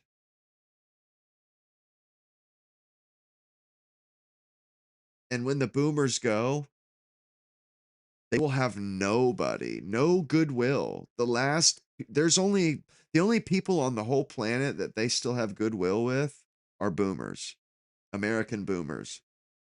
And when they're gone, they're not going to have anybody. And those laws aren't going to stop anything. Like people will change them. You know, the boomers are in power right now. But what happens in 10 years when there are no boomers left in power? And it's, you know, they've, APAC is totally a toxic entity to even have seen speaking with or dealing with at all. Like, cause that's the way it's going. And APAC knows it's going that way. And you know, it's going that way because APAC they try to make their donations in other ways. What I mean is they don't use APAC. APAC uses shell corporations. So they know that they're toxic. They know that when they endorse somebody, it damages their reputation. And now, you know, they're scrambling, they're throwing shit up against the wall, hoping that they'll figure out the silver bullet, the magic bullet that will keep people from hating them or keep Nazi Germany from happening again. Or to keep or just to keep people from criticizing them. That's not going to happen. You know, like they keep thinking, oh, if we and the less or the worse it gets, the more they struggle, and the more they struggle, the worse it gets. That's the problem here is as their polling rates tumble, as their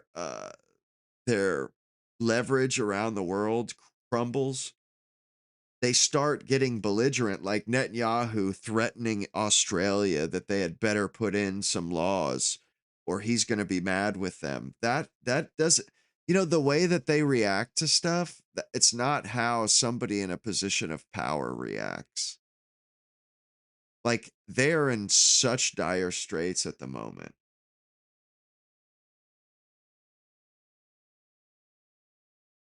No, I don't think the evangelicals will be like that. I think most of them are older that are into with boomers, but there aren't enough evangelicals. If the boomers are gone, there aren't enough evangelicals. And not only that, you just seen what in the last couple of days, Israel, they got caught. Their fucking military was desecrating Christian symbols and shit. You know, they're only getting worse and more belligerent as time goes on. They killed a priest recently, in the last week. Like they are just they're so belligerent they don't realize, but they're damaging themselves. like badly with everyone. The boomers, they're checked out, man. They're totally checked out. They're not paying attention. Once they're gone, though, these people like, and not only that, but honestly, I think they're Netanyahu. He lies to his own people too. I watch their news a lot, and he's constantly telling them how, oh, I run the show in America, and I get things done. I do this and that. You know what I mean? Like, like he he does propaganda for us and for his people. He'll say shit like, oh, JD Vance in the White House, they check in with me regularly, or every day. That's him throwing his weight around. Whether that happens or not, he certainly makes people question. And then when he's talking to his people, he talks about how tough they are. Oh, Israel's next, which they did just that. What's his name? Ben Gavir, that scumbag, came out and said Israel or Turkey is the new Iran. Turkey is their next dragon. Turkey is, is I forget what the way he said it, but like, Turkey is behaving aggressively, which is bullshit.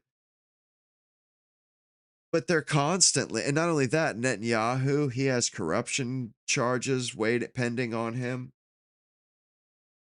But he's brought about nothing but war and bloodshed for Israel.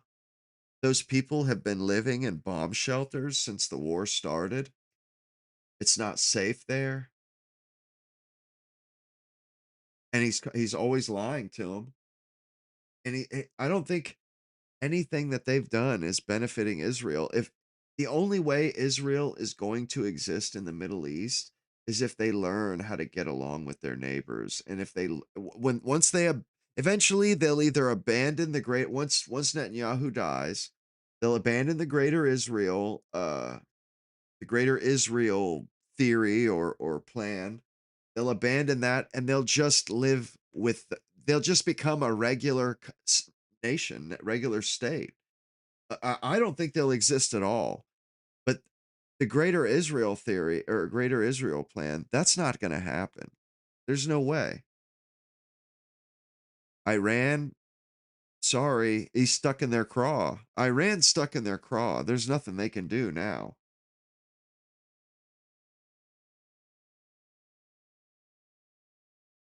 Yeah, they absolutely became terrorists.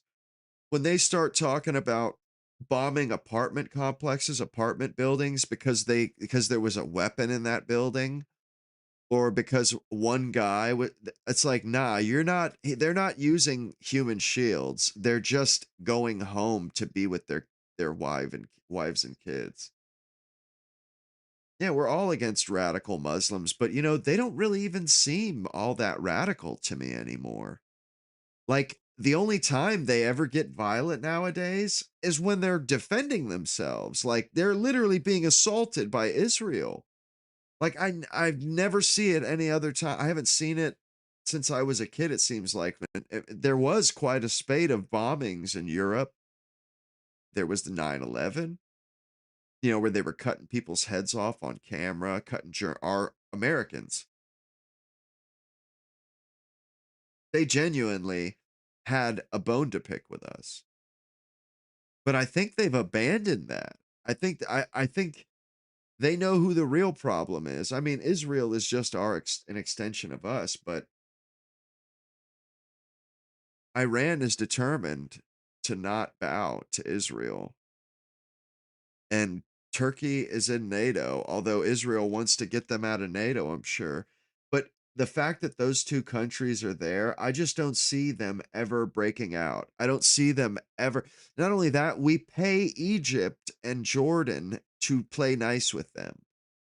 We pay Egypt and Jordan a shit ton of money to play nice with Israel. And I think in the very near future, in the next decade, Israel is going to have to learn how to get along on its own by itself. And I think as soon as Netanyahu dies, that'll probably be the case. His party, the Likud or whatever, they're just a bunch of thugs. And people like that, they won't last. They won't last. They have a little run right now because circumstances haven't changed. You know, they're taking advantage of propaganda and mainstream media and shit, but things change. And over the next few years, the narrative isn't going to be on their side. You know, the more that they do this, the more that they're constantly picking fights, the more people come to their senses or come to the realization that, hey, these guys just, they don't seem to ever stop because they don't. And it's getting to the point where an average American is friendlier towards Muslims than they are with the Jays. And rightfully so. And they're always trying to scare us by saying, oh, beware if Sharia law will come. Bro, that's like, that's absurd to say that. We are closer to living under Chabad, or however they say. We're closer to living under those sons of bitches than we are to living under the Muslims. You know, like straight up, man. And the Muslims, they don't exercise this insane amount of power over our government. Not only that, I'd vote for a Muslim over a J because I know this much: the Muslim isn't going to vote to send money to these scumbags, these fucking vampires, these evil demons. They're basically, I mean, I'm starting to feel that way, like just starting to come to the conclusion that I'm loath to come to. Like my whole life, that's just been like, it's not realistic. But the way that they've behaved in the last, since Netanyahu, or the last 5 years, they've earned it, man. The way that they talk about other human beings, the flippant way that they talk about uh, genocide, and like as if all like and the way they attack people and the way they just bomb, and then, oh, well, they're all terrorists. They would love to be able to just say they're all terrorists, but they're bombing civilian zones too. So they have to dress it up and say, oh, they're using human shields. Like that's ridiculous. They're not like standing in a combat firefight with a person in front of them they're shooting around. No, they're sitting in their fucking living room with their wife and kids and they're getting bombed. That's not using people as human shields. That's called life. That's called leisure. And they've been doing it since before I was born. They have been invading these countries in the Middle East for decades. Decades, man. And they've been, dude, they use dogs to rape these prisoners and shit. Like, this is beyond, dude, the Holocaust wasn't as bad as that. Bro, starve me to death, man, but do not rape me with a fucking dog. Have a dog piss on me and then rape me. Like, I'm sorry, man, but no, I'm not sorry. That's the truth. If that's what they're capable of, I don't think Nazis were capable of that.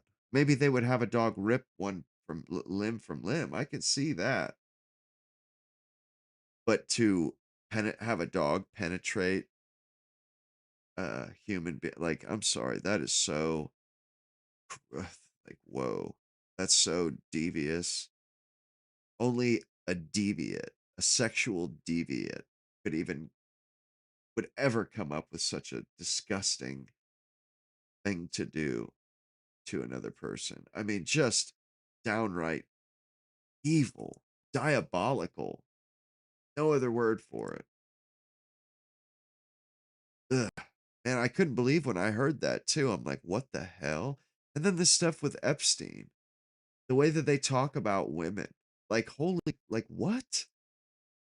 And that nobody talked about that. All they could talk about was that they were underage women, not how they talked about the women or how they treated the women or what they thought of the women, which was absolutely grotesque. It was disgusting. I mean, it enraged me.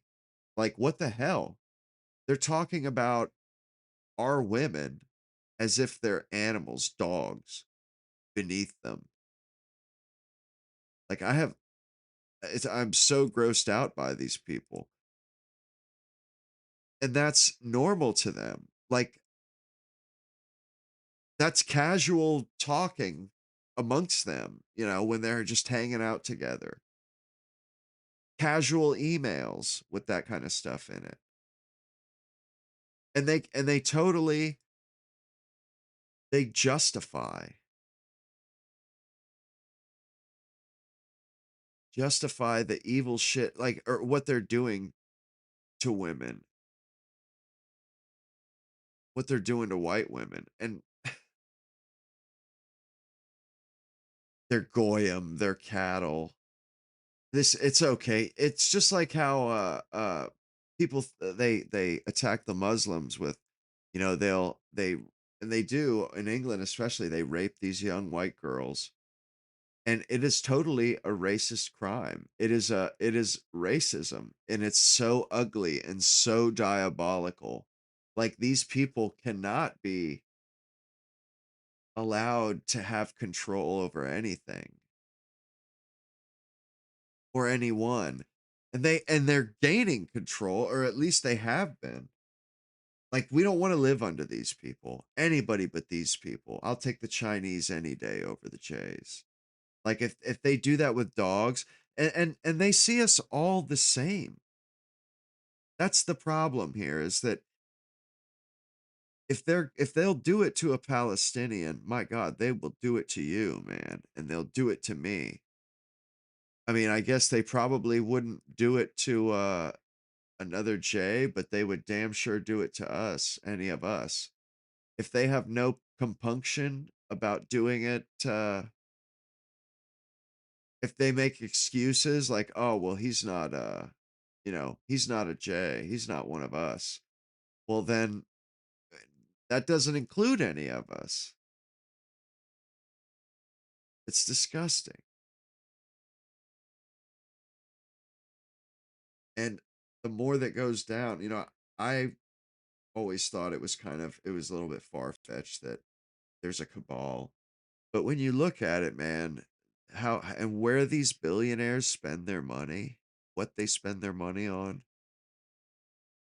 how they're all cheerleaders for this country, and they have all their fingers in different like CIA pies, or in AI companies, or Palantir that do weapons requisition or weapons manufacture, that have access to all kinds of our data and stuff.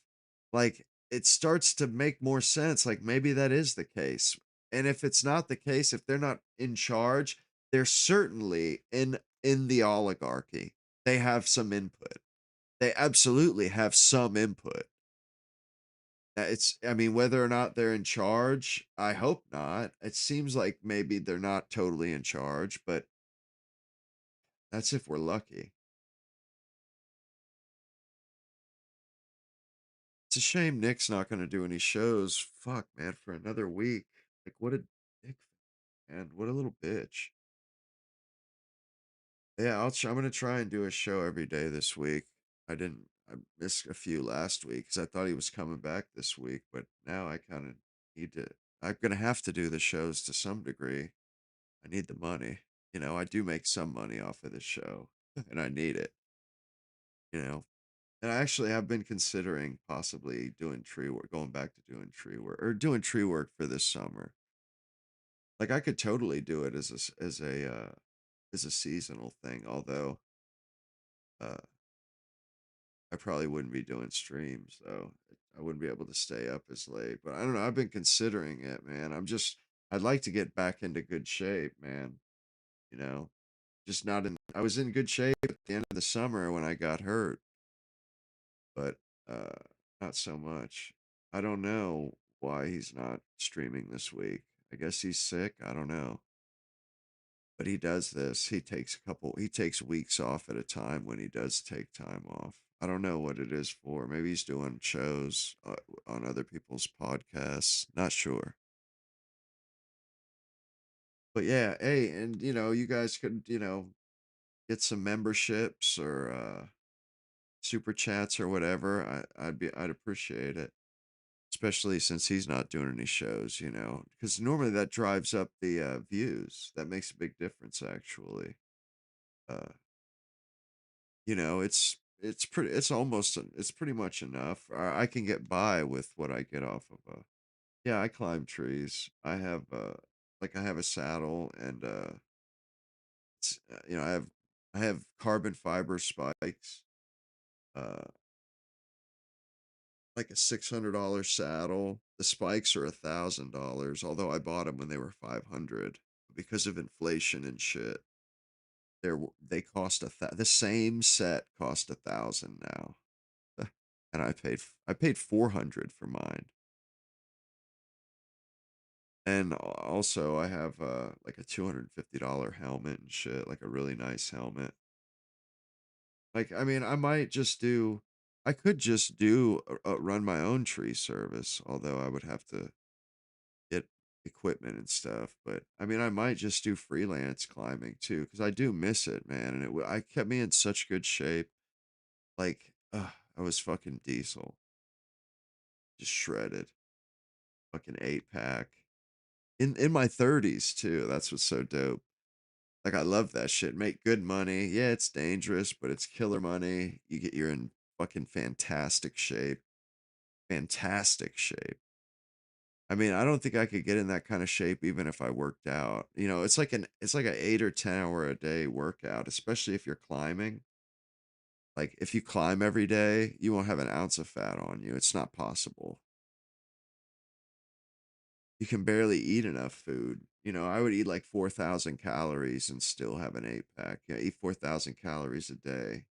You really almost can't even eat enough. I'd be drinking a gallon of Gatorade a day, which is a shitload of sugar.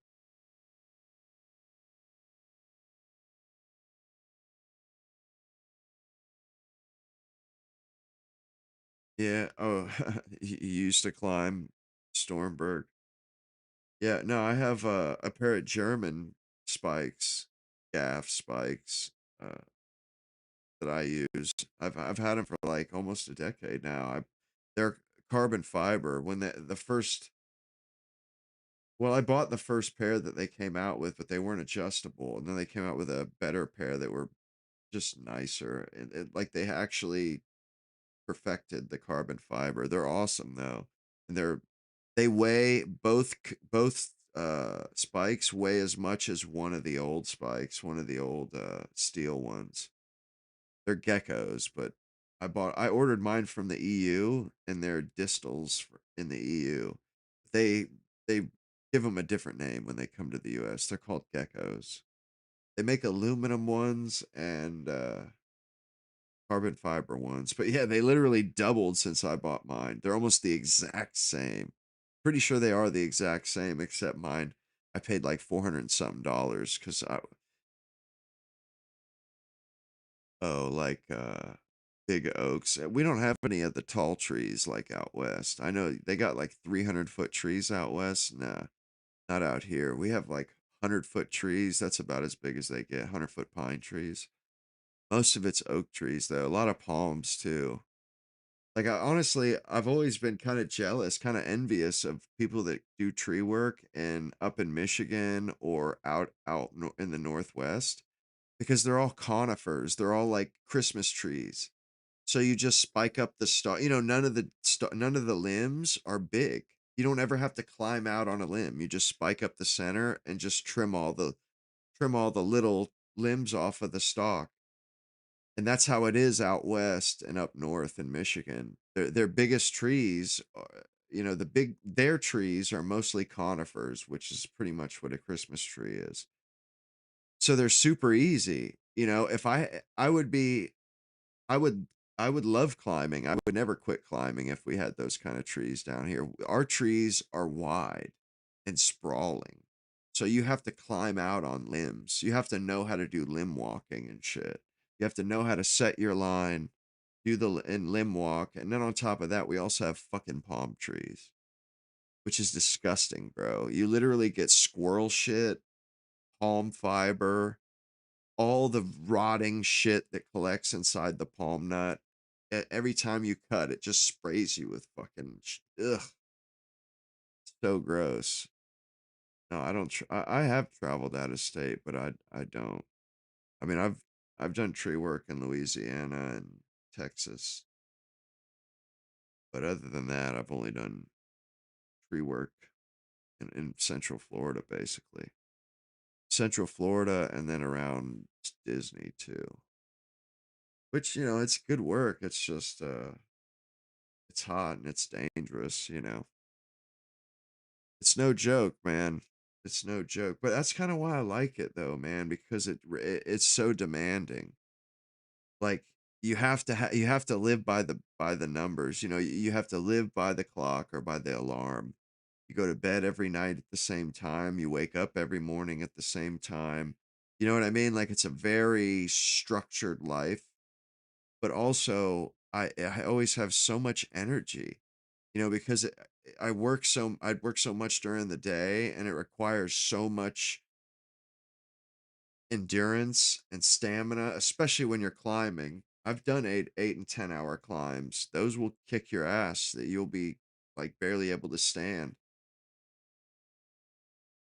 Get drenched in sap. Yeah, that shit's no fun. But it's so physical. When you have a day off, you have just you're bursting with energy because you're used to working for 10 hours. So when you're not doing anything, it's not that you get bored, but if you do like go out or go to the store or something, you just have tons of energy.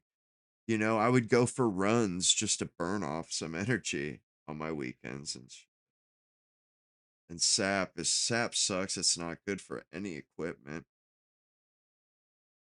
No equipment at all. It damages shit. But I honestly, I have been thinking about it. I do miss that. And I do miss, I mean, just how clean that life is. Yeah, like I'd blow so much shit out of my nose from the dust, especially when you have a chipper. But I'd always be, I mean, I would blow out like black snot in the shower. And the only thing is that, like, that's the only problem, really. The rest, you sweat so much every day. You sweat all those toxins out every day. You know, I'm telling you, sweat like a half a gallon or more a day. So once you get home and get a shower, you feel so clean because all of the salts and all of the toxins that you have from food and shit, you sweat it all out during the day, you know? I feel like it's a purging. Well, not really, actually. It's not the money that I miss, honestly, because you don't really have time to spend the money, like I don't want to do shit after work or on the weekends. Like, and if I do, it's like something I usually don't want to spend the money. I'm not into the money. That's not the good part about it. The good part about it is that you work usually with friends, or you make friends, but also just the physicality of it and it's satisfying because you get the job done every day. Like you'll show up and there'll be a big tree that needs to be removed. Sometimes it's a massive tree that you know, would have taken somebody 10 years ago, would have taken people, a couple days to get rid of. But, because of technology, you can really get rid of trees quick nowadays. But, like, show up and just bang some shit out, and everything goes perfect. It's satisfying, especially when you get tips and stuff. I always got a lot of tips. I usually, sometimes or most of the time I got a tip every day. Sometimes I get a tip from every job in one day. Like my boss, if somebody walked up and they wanted some work done, if it was just like a quick cutting a limb or something, if it was under $100, we could all split it, you know? So it'd be like an extra 20 for each of us. Shit was dope. Well, you know, a big oak, it is a grind, but most places have a bobcat now. Most companies have a bobcat or a mini skid or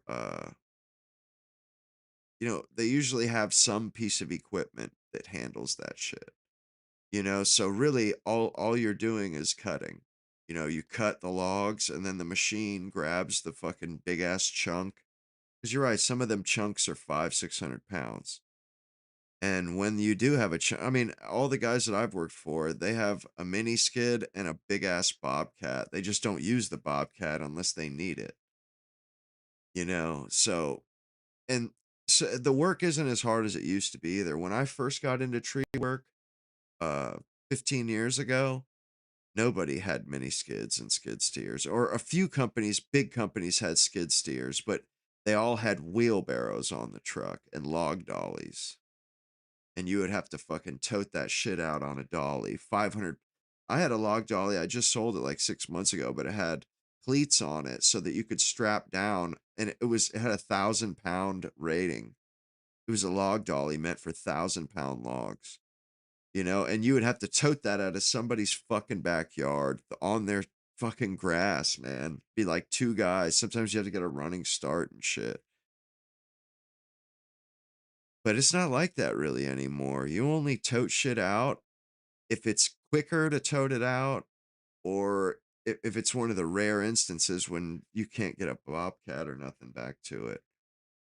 But most companies have the mini skids that, as long as they have a gate, it's as, you know, it's not much wider than a fucking lawnmower, you know, like you can get it back into most people's backyards, even if they just have a normal size gate, it goes right through that gate, you know, and those mini skids can pick up damn near as much as the Bobcats can. A lot of them are made by Bobcat.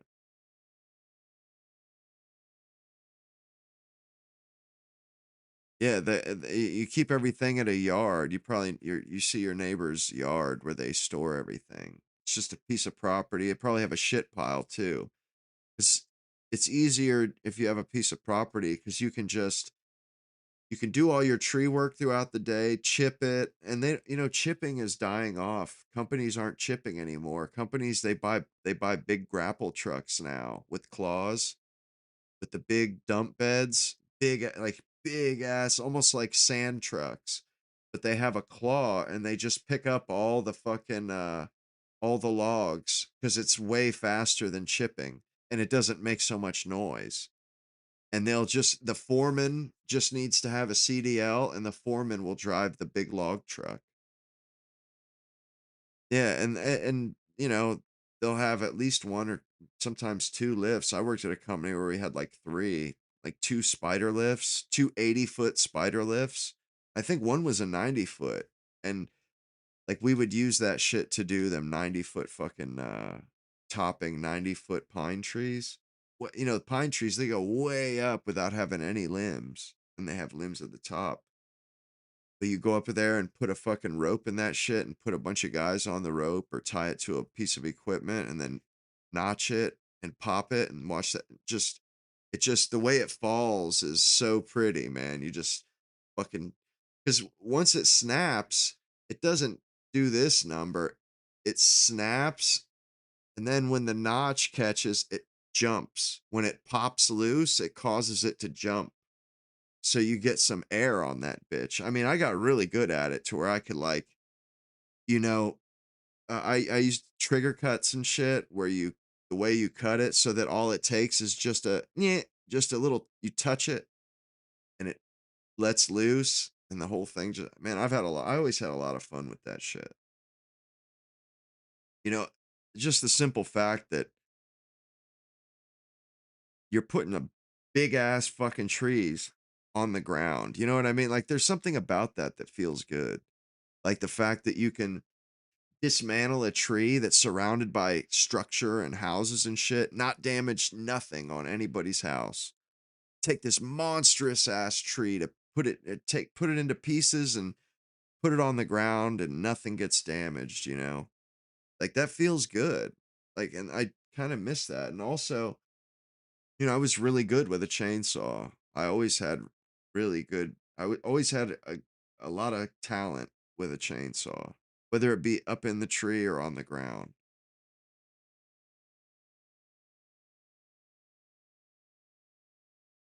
Yeah, and I always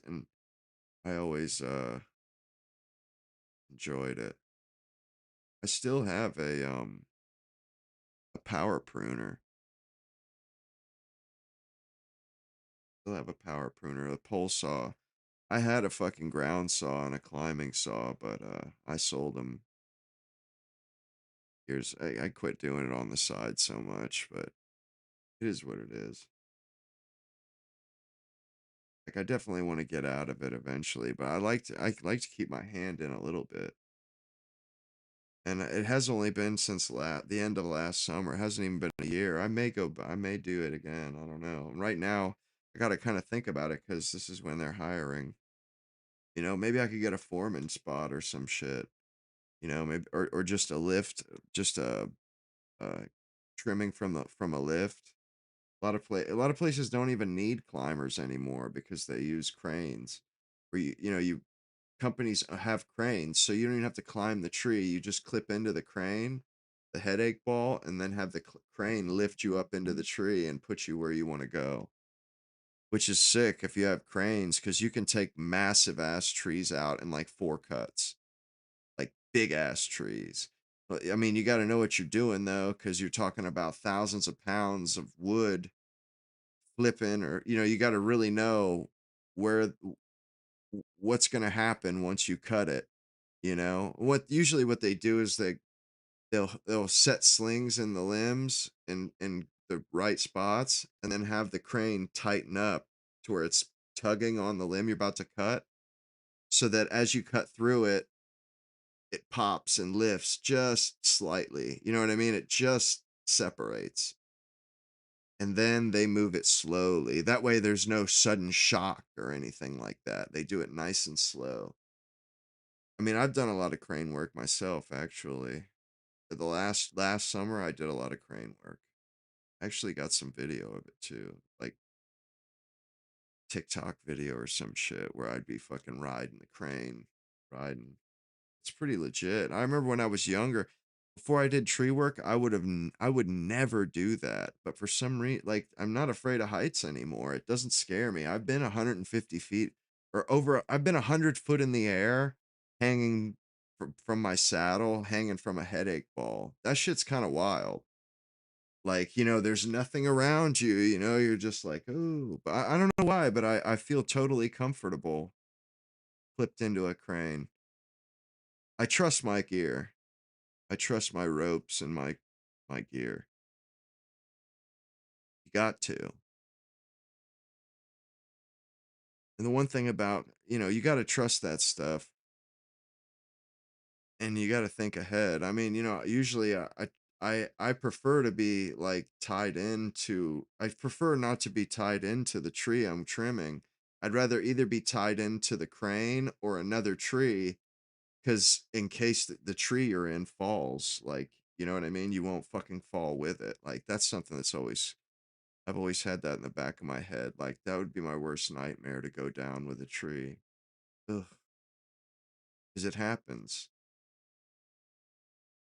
And I've done some crazy shit too when I was new. I would say, you know, green. Like I started climbing within 6 months of starting, and within a year of starting, I was on my own doing wild shit. Like that fucking kind of makes me like damn, the Lord was with me. The Lord was with me. I did some wild shit, believe me. Wild shit. That shit that I didn't know what I was doing, but I got through it. Didn't get hurt. Yeah, I would like to do it again. I was just thinking about my ground saw. I think I fucking think I left it at the pawn shop a while back, like 6 or 8 months ago. I think I put it into the pawn shop and then I never did get it out. I got hurt and then forgot about it or some shit. Oh well. I made plenty of money with it. And I was pretty butthurt about getting hurt. You know, like that shit really fucking left a bad taste in my mouth, especially because it wasn't my fucking fault. Some fucking young ass kid hit my ass with a fucking big ass branch and a fucking mini skid claw. You know, like just totally fucking turned that shit and just fucking knocked me clean off my feet, man. Knocked me a good 15 feet. Phew. Broke my fucking ribs, tore my shoulder. I landed on my left shoulder and that shit just tore. It tore that tendon, the tendon that holds your shoulder up. You know, like your collarbone comes to here, and then there's a tendon that goes down to your shoulder bone, your shoulder blade. You know, there's a tendon right there. That shit broke. So my shoulder just sagged. I had to put that shit in a sling for a week, like a while. That shit, like, it hurt for a while. Same thing happened on my right arm, my right shoulder, but it was in a motorcycle wreck. Fucking shit sucked. Although at least one side doesn't. It now, but they're both. They like when the first one happened. You know, you could see that it looked weird. You know, because the other side was normal. Now they're both broke. They kind of look normal now. Like it's fucking funny. Yeah, it is a matter of when. And what's fucked up is I had just start working for the guy like a week before. It was I had worked for him for 5 days. And he told me that I was on the books and everything good to go. And then when I got hurt on the Monday after the first week, and that was supposed to be my first day on the books, like he didn't tell me that. This motherfucker pulled that shit. And then I applied for workman's comp and he went to bat for me, but they wouldn't do it because it looked too sketch. Because it was a fraud because he didn't have me on the books for the first week. I'm like, are you fucking kidding me, dude? Fuck you, man. He ended up giving me like $1,000 for my trouble, though. I mean, which isn't much, but it had already happened to me on my other shoulder. There's literally nothing they can do. Like, you can't get surgery to fix that. Once that shit is torn, it's torn. They can't go back in there and sew it back to get, nah, that shit. Nah, you just fucking put it in a sling and wait for that shit to heal on its own. Which both my shoulders are for sure weaker because at least since that happened, I don't know why. Maybe it's because I don't do shit all day, but when I when I lift either arm up a certain way, it strains something. Like I think it strains that tendon. It's it's like when I lift it, only it's only in certain spots, and I have to lift it a certain way, and it's like, ooh, kind of feels sore or weak. Thinking, man, and that's why I'm thinking maybe I should do tree work for at least part time or something. Like figure out some way because it always kept me in good shape, and I enjoy doing it. Like my cousin still does it full time. I mean, he does it freelance too. Like he works for a bunch of different companies. I might just fucking throw in with him.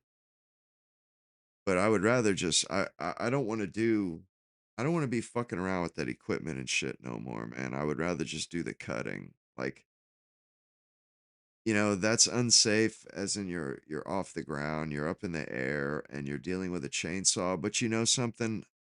Like my own fate is in my hands in a tree or in a lift. When you're on the ground, there's shit going on. People are moving and going past each other and running equipment around. Fuck all that, man. I don't want to be down there with all that shit no more. That's how I got hurt. Yeah, that's what I'm saying. I've been fucking at home since August, bro, and it has just I'm good on a bobcat too, man, but I I like to work though, my dude. Like I like the exercise. I like being in good shape. I like being, you know, lean and I mean, I'm not like a skin and bones person anyway, but it's just I look really fucking good when I'm doing tree work. But not I mean, I've had the jobs where I kind of use the equipment mostly because I did that for a little bit last summer too, where I was running a piece of equipment for most of the time. Either running equipment or I was in a tree. I prefer being in a tree. The equipment stuff is all right, but only if I'm doing everything else too. Like I said, a lot of it has to do with being active and getting a good workout in. And really, that's the best kind of workout. Like rather than pay money to go to a gym, man, fuck that, bro. I don't want to pay money to go to a fucking gym. I would rather, huh, that's funny. No shit. Yeah, yeah, I haven't worked since August. Yeah, I got hurt. That's when I started streaming too. After my ribs and shit healed. I wish I could just do it. Although I do have that power pruner, which is the pole saw, the long one, with the chainsaw that's long. I could start doing. I have a trailer too. In a truck. I could just start doing small jobs and work my way up because that's a good workout too. Holding that pruner up for 8 hours, that shit ain't no joke. And honestly, I actually do have a lot of good contacts. Like one of the guys I worked for, his dad said he could get me a job working at Disney. I mean, I mean, I do have a lot of contacts. Like I said, I know a lot of people in the business, but it would have to be the right one, the right job. I don't know if I could get something where I worked like 3 days a week. That would be fucking dope. Or even if it was every day, like if I could just do climbing, or I could just do lift work. I just I'm tired of I'm done with doing the fucking the chipping shit.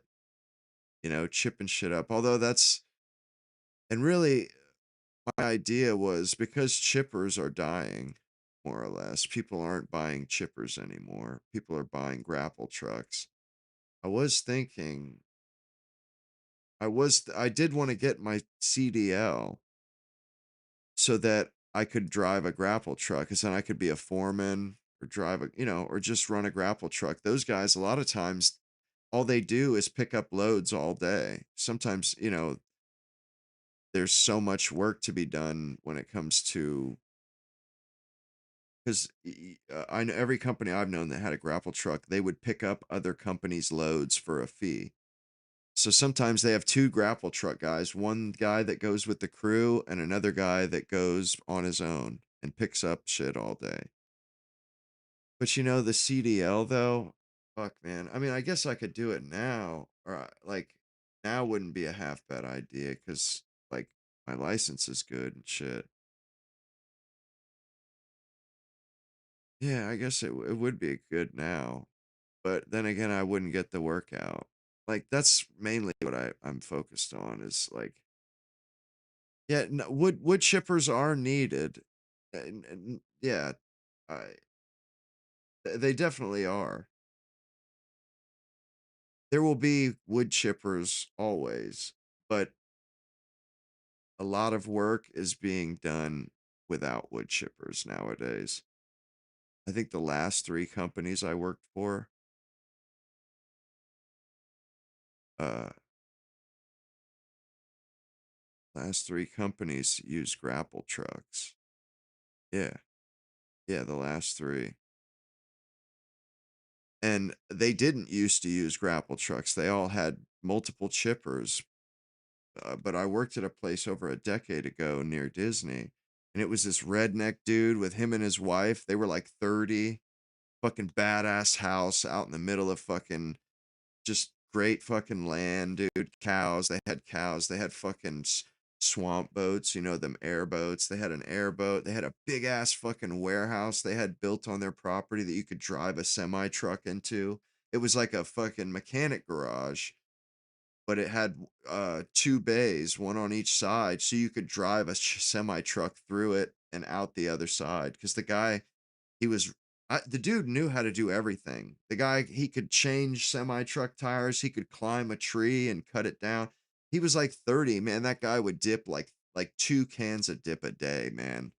Fuck, bro. And he did that fucking shit where he would take the dip out and put it back. If he put it in and then had to like go inside, he would take it out and put it back in the can. Ugh. Disgusting. Anyways, fellas, I'm gonna fucking dip for the evening. I hope y'all enjoyed the show. I'll see you guys tomorrow. Yeah, it was disgusting, believe me, Groiper. Yo, like I said earlier, you guys, uh, I did like hit me up on WhatsApp or Telegram or or Discord. Any of those, man. I would like to get a central place together, at least, you know, where I can chit chat with you guys and talk to you guys about different stuff. But yep, until tomorrow, y'all take it easy.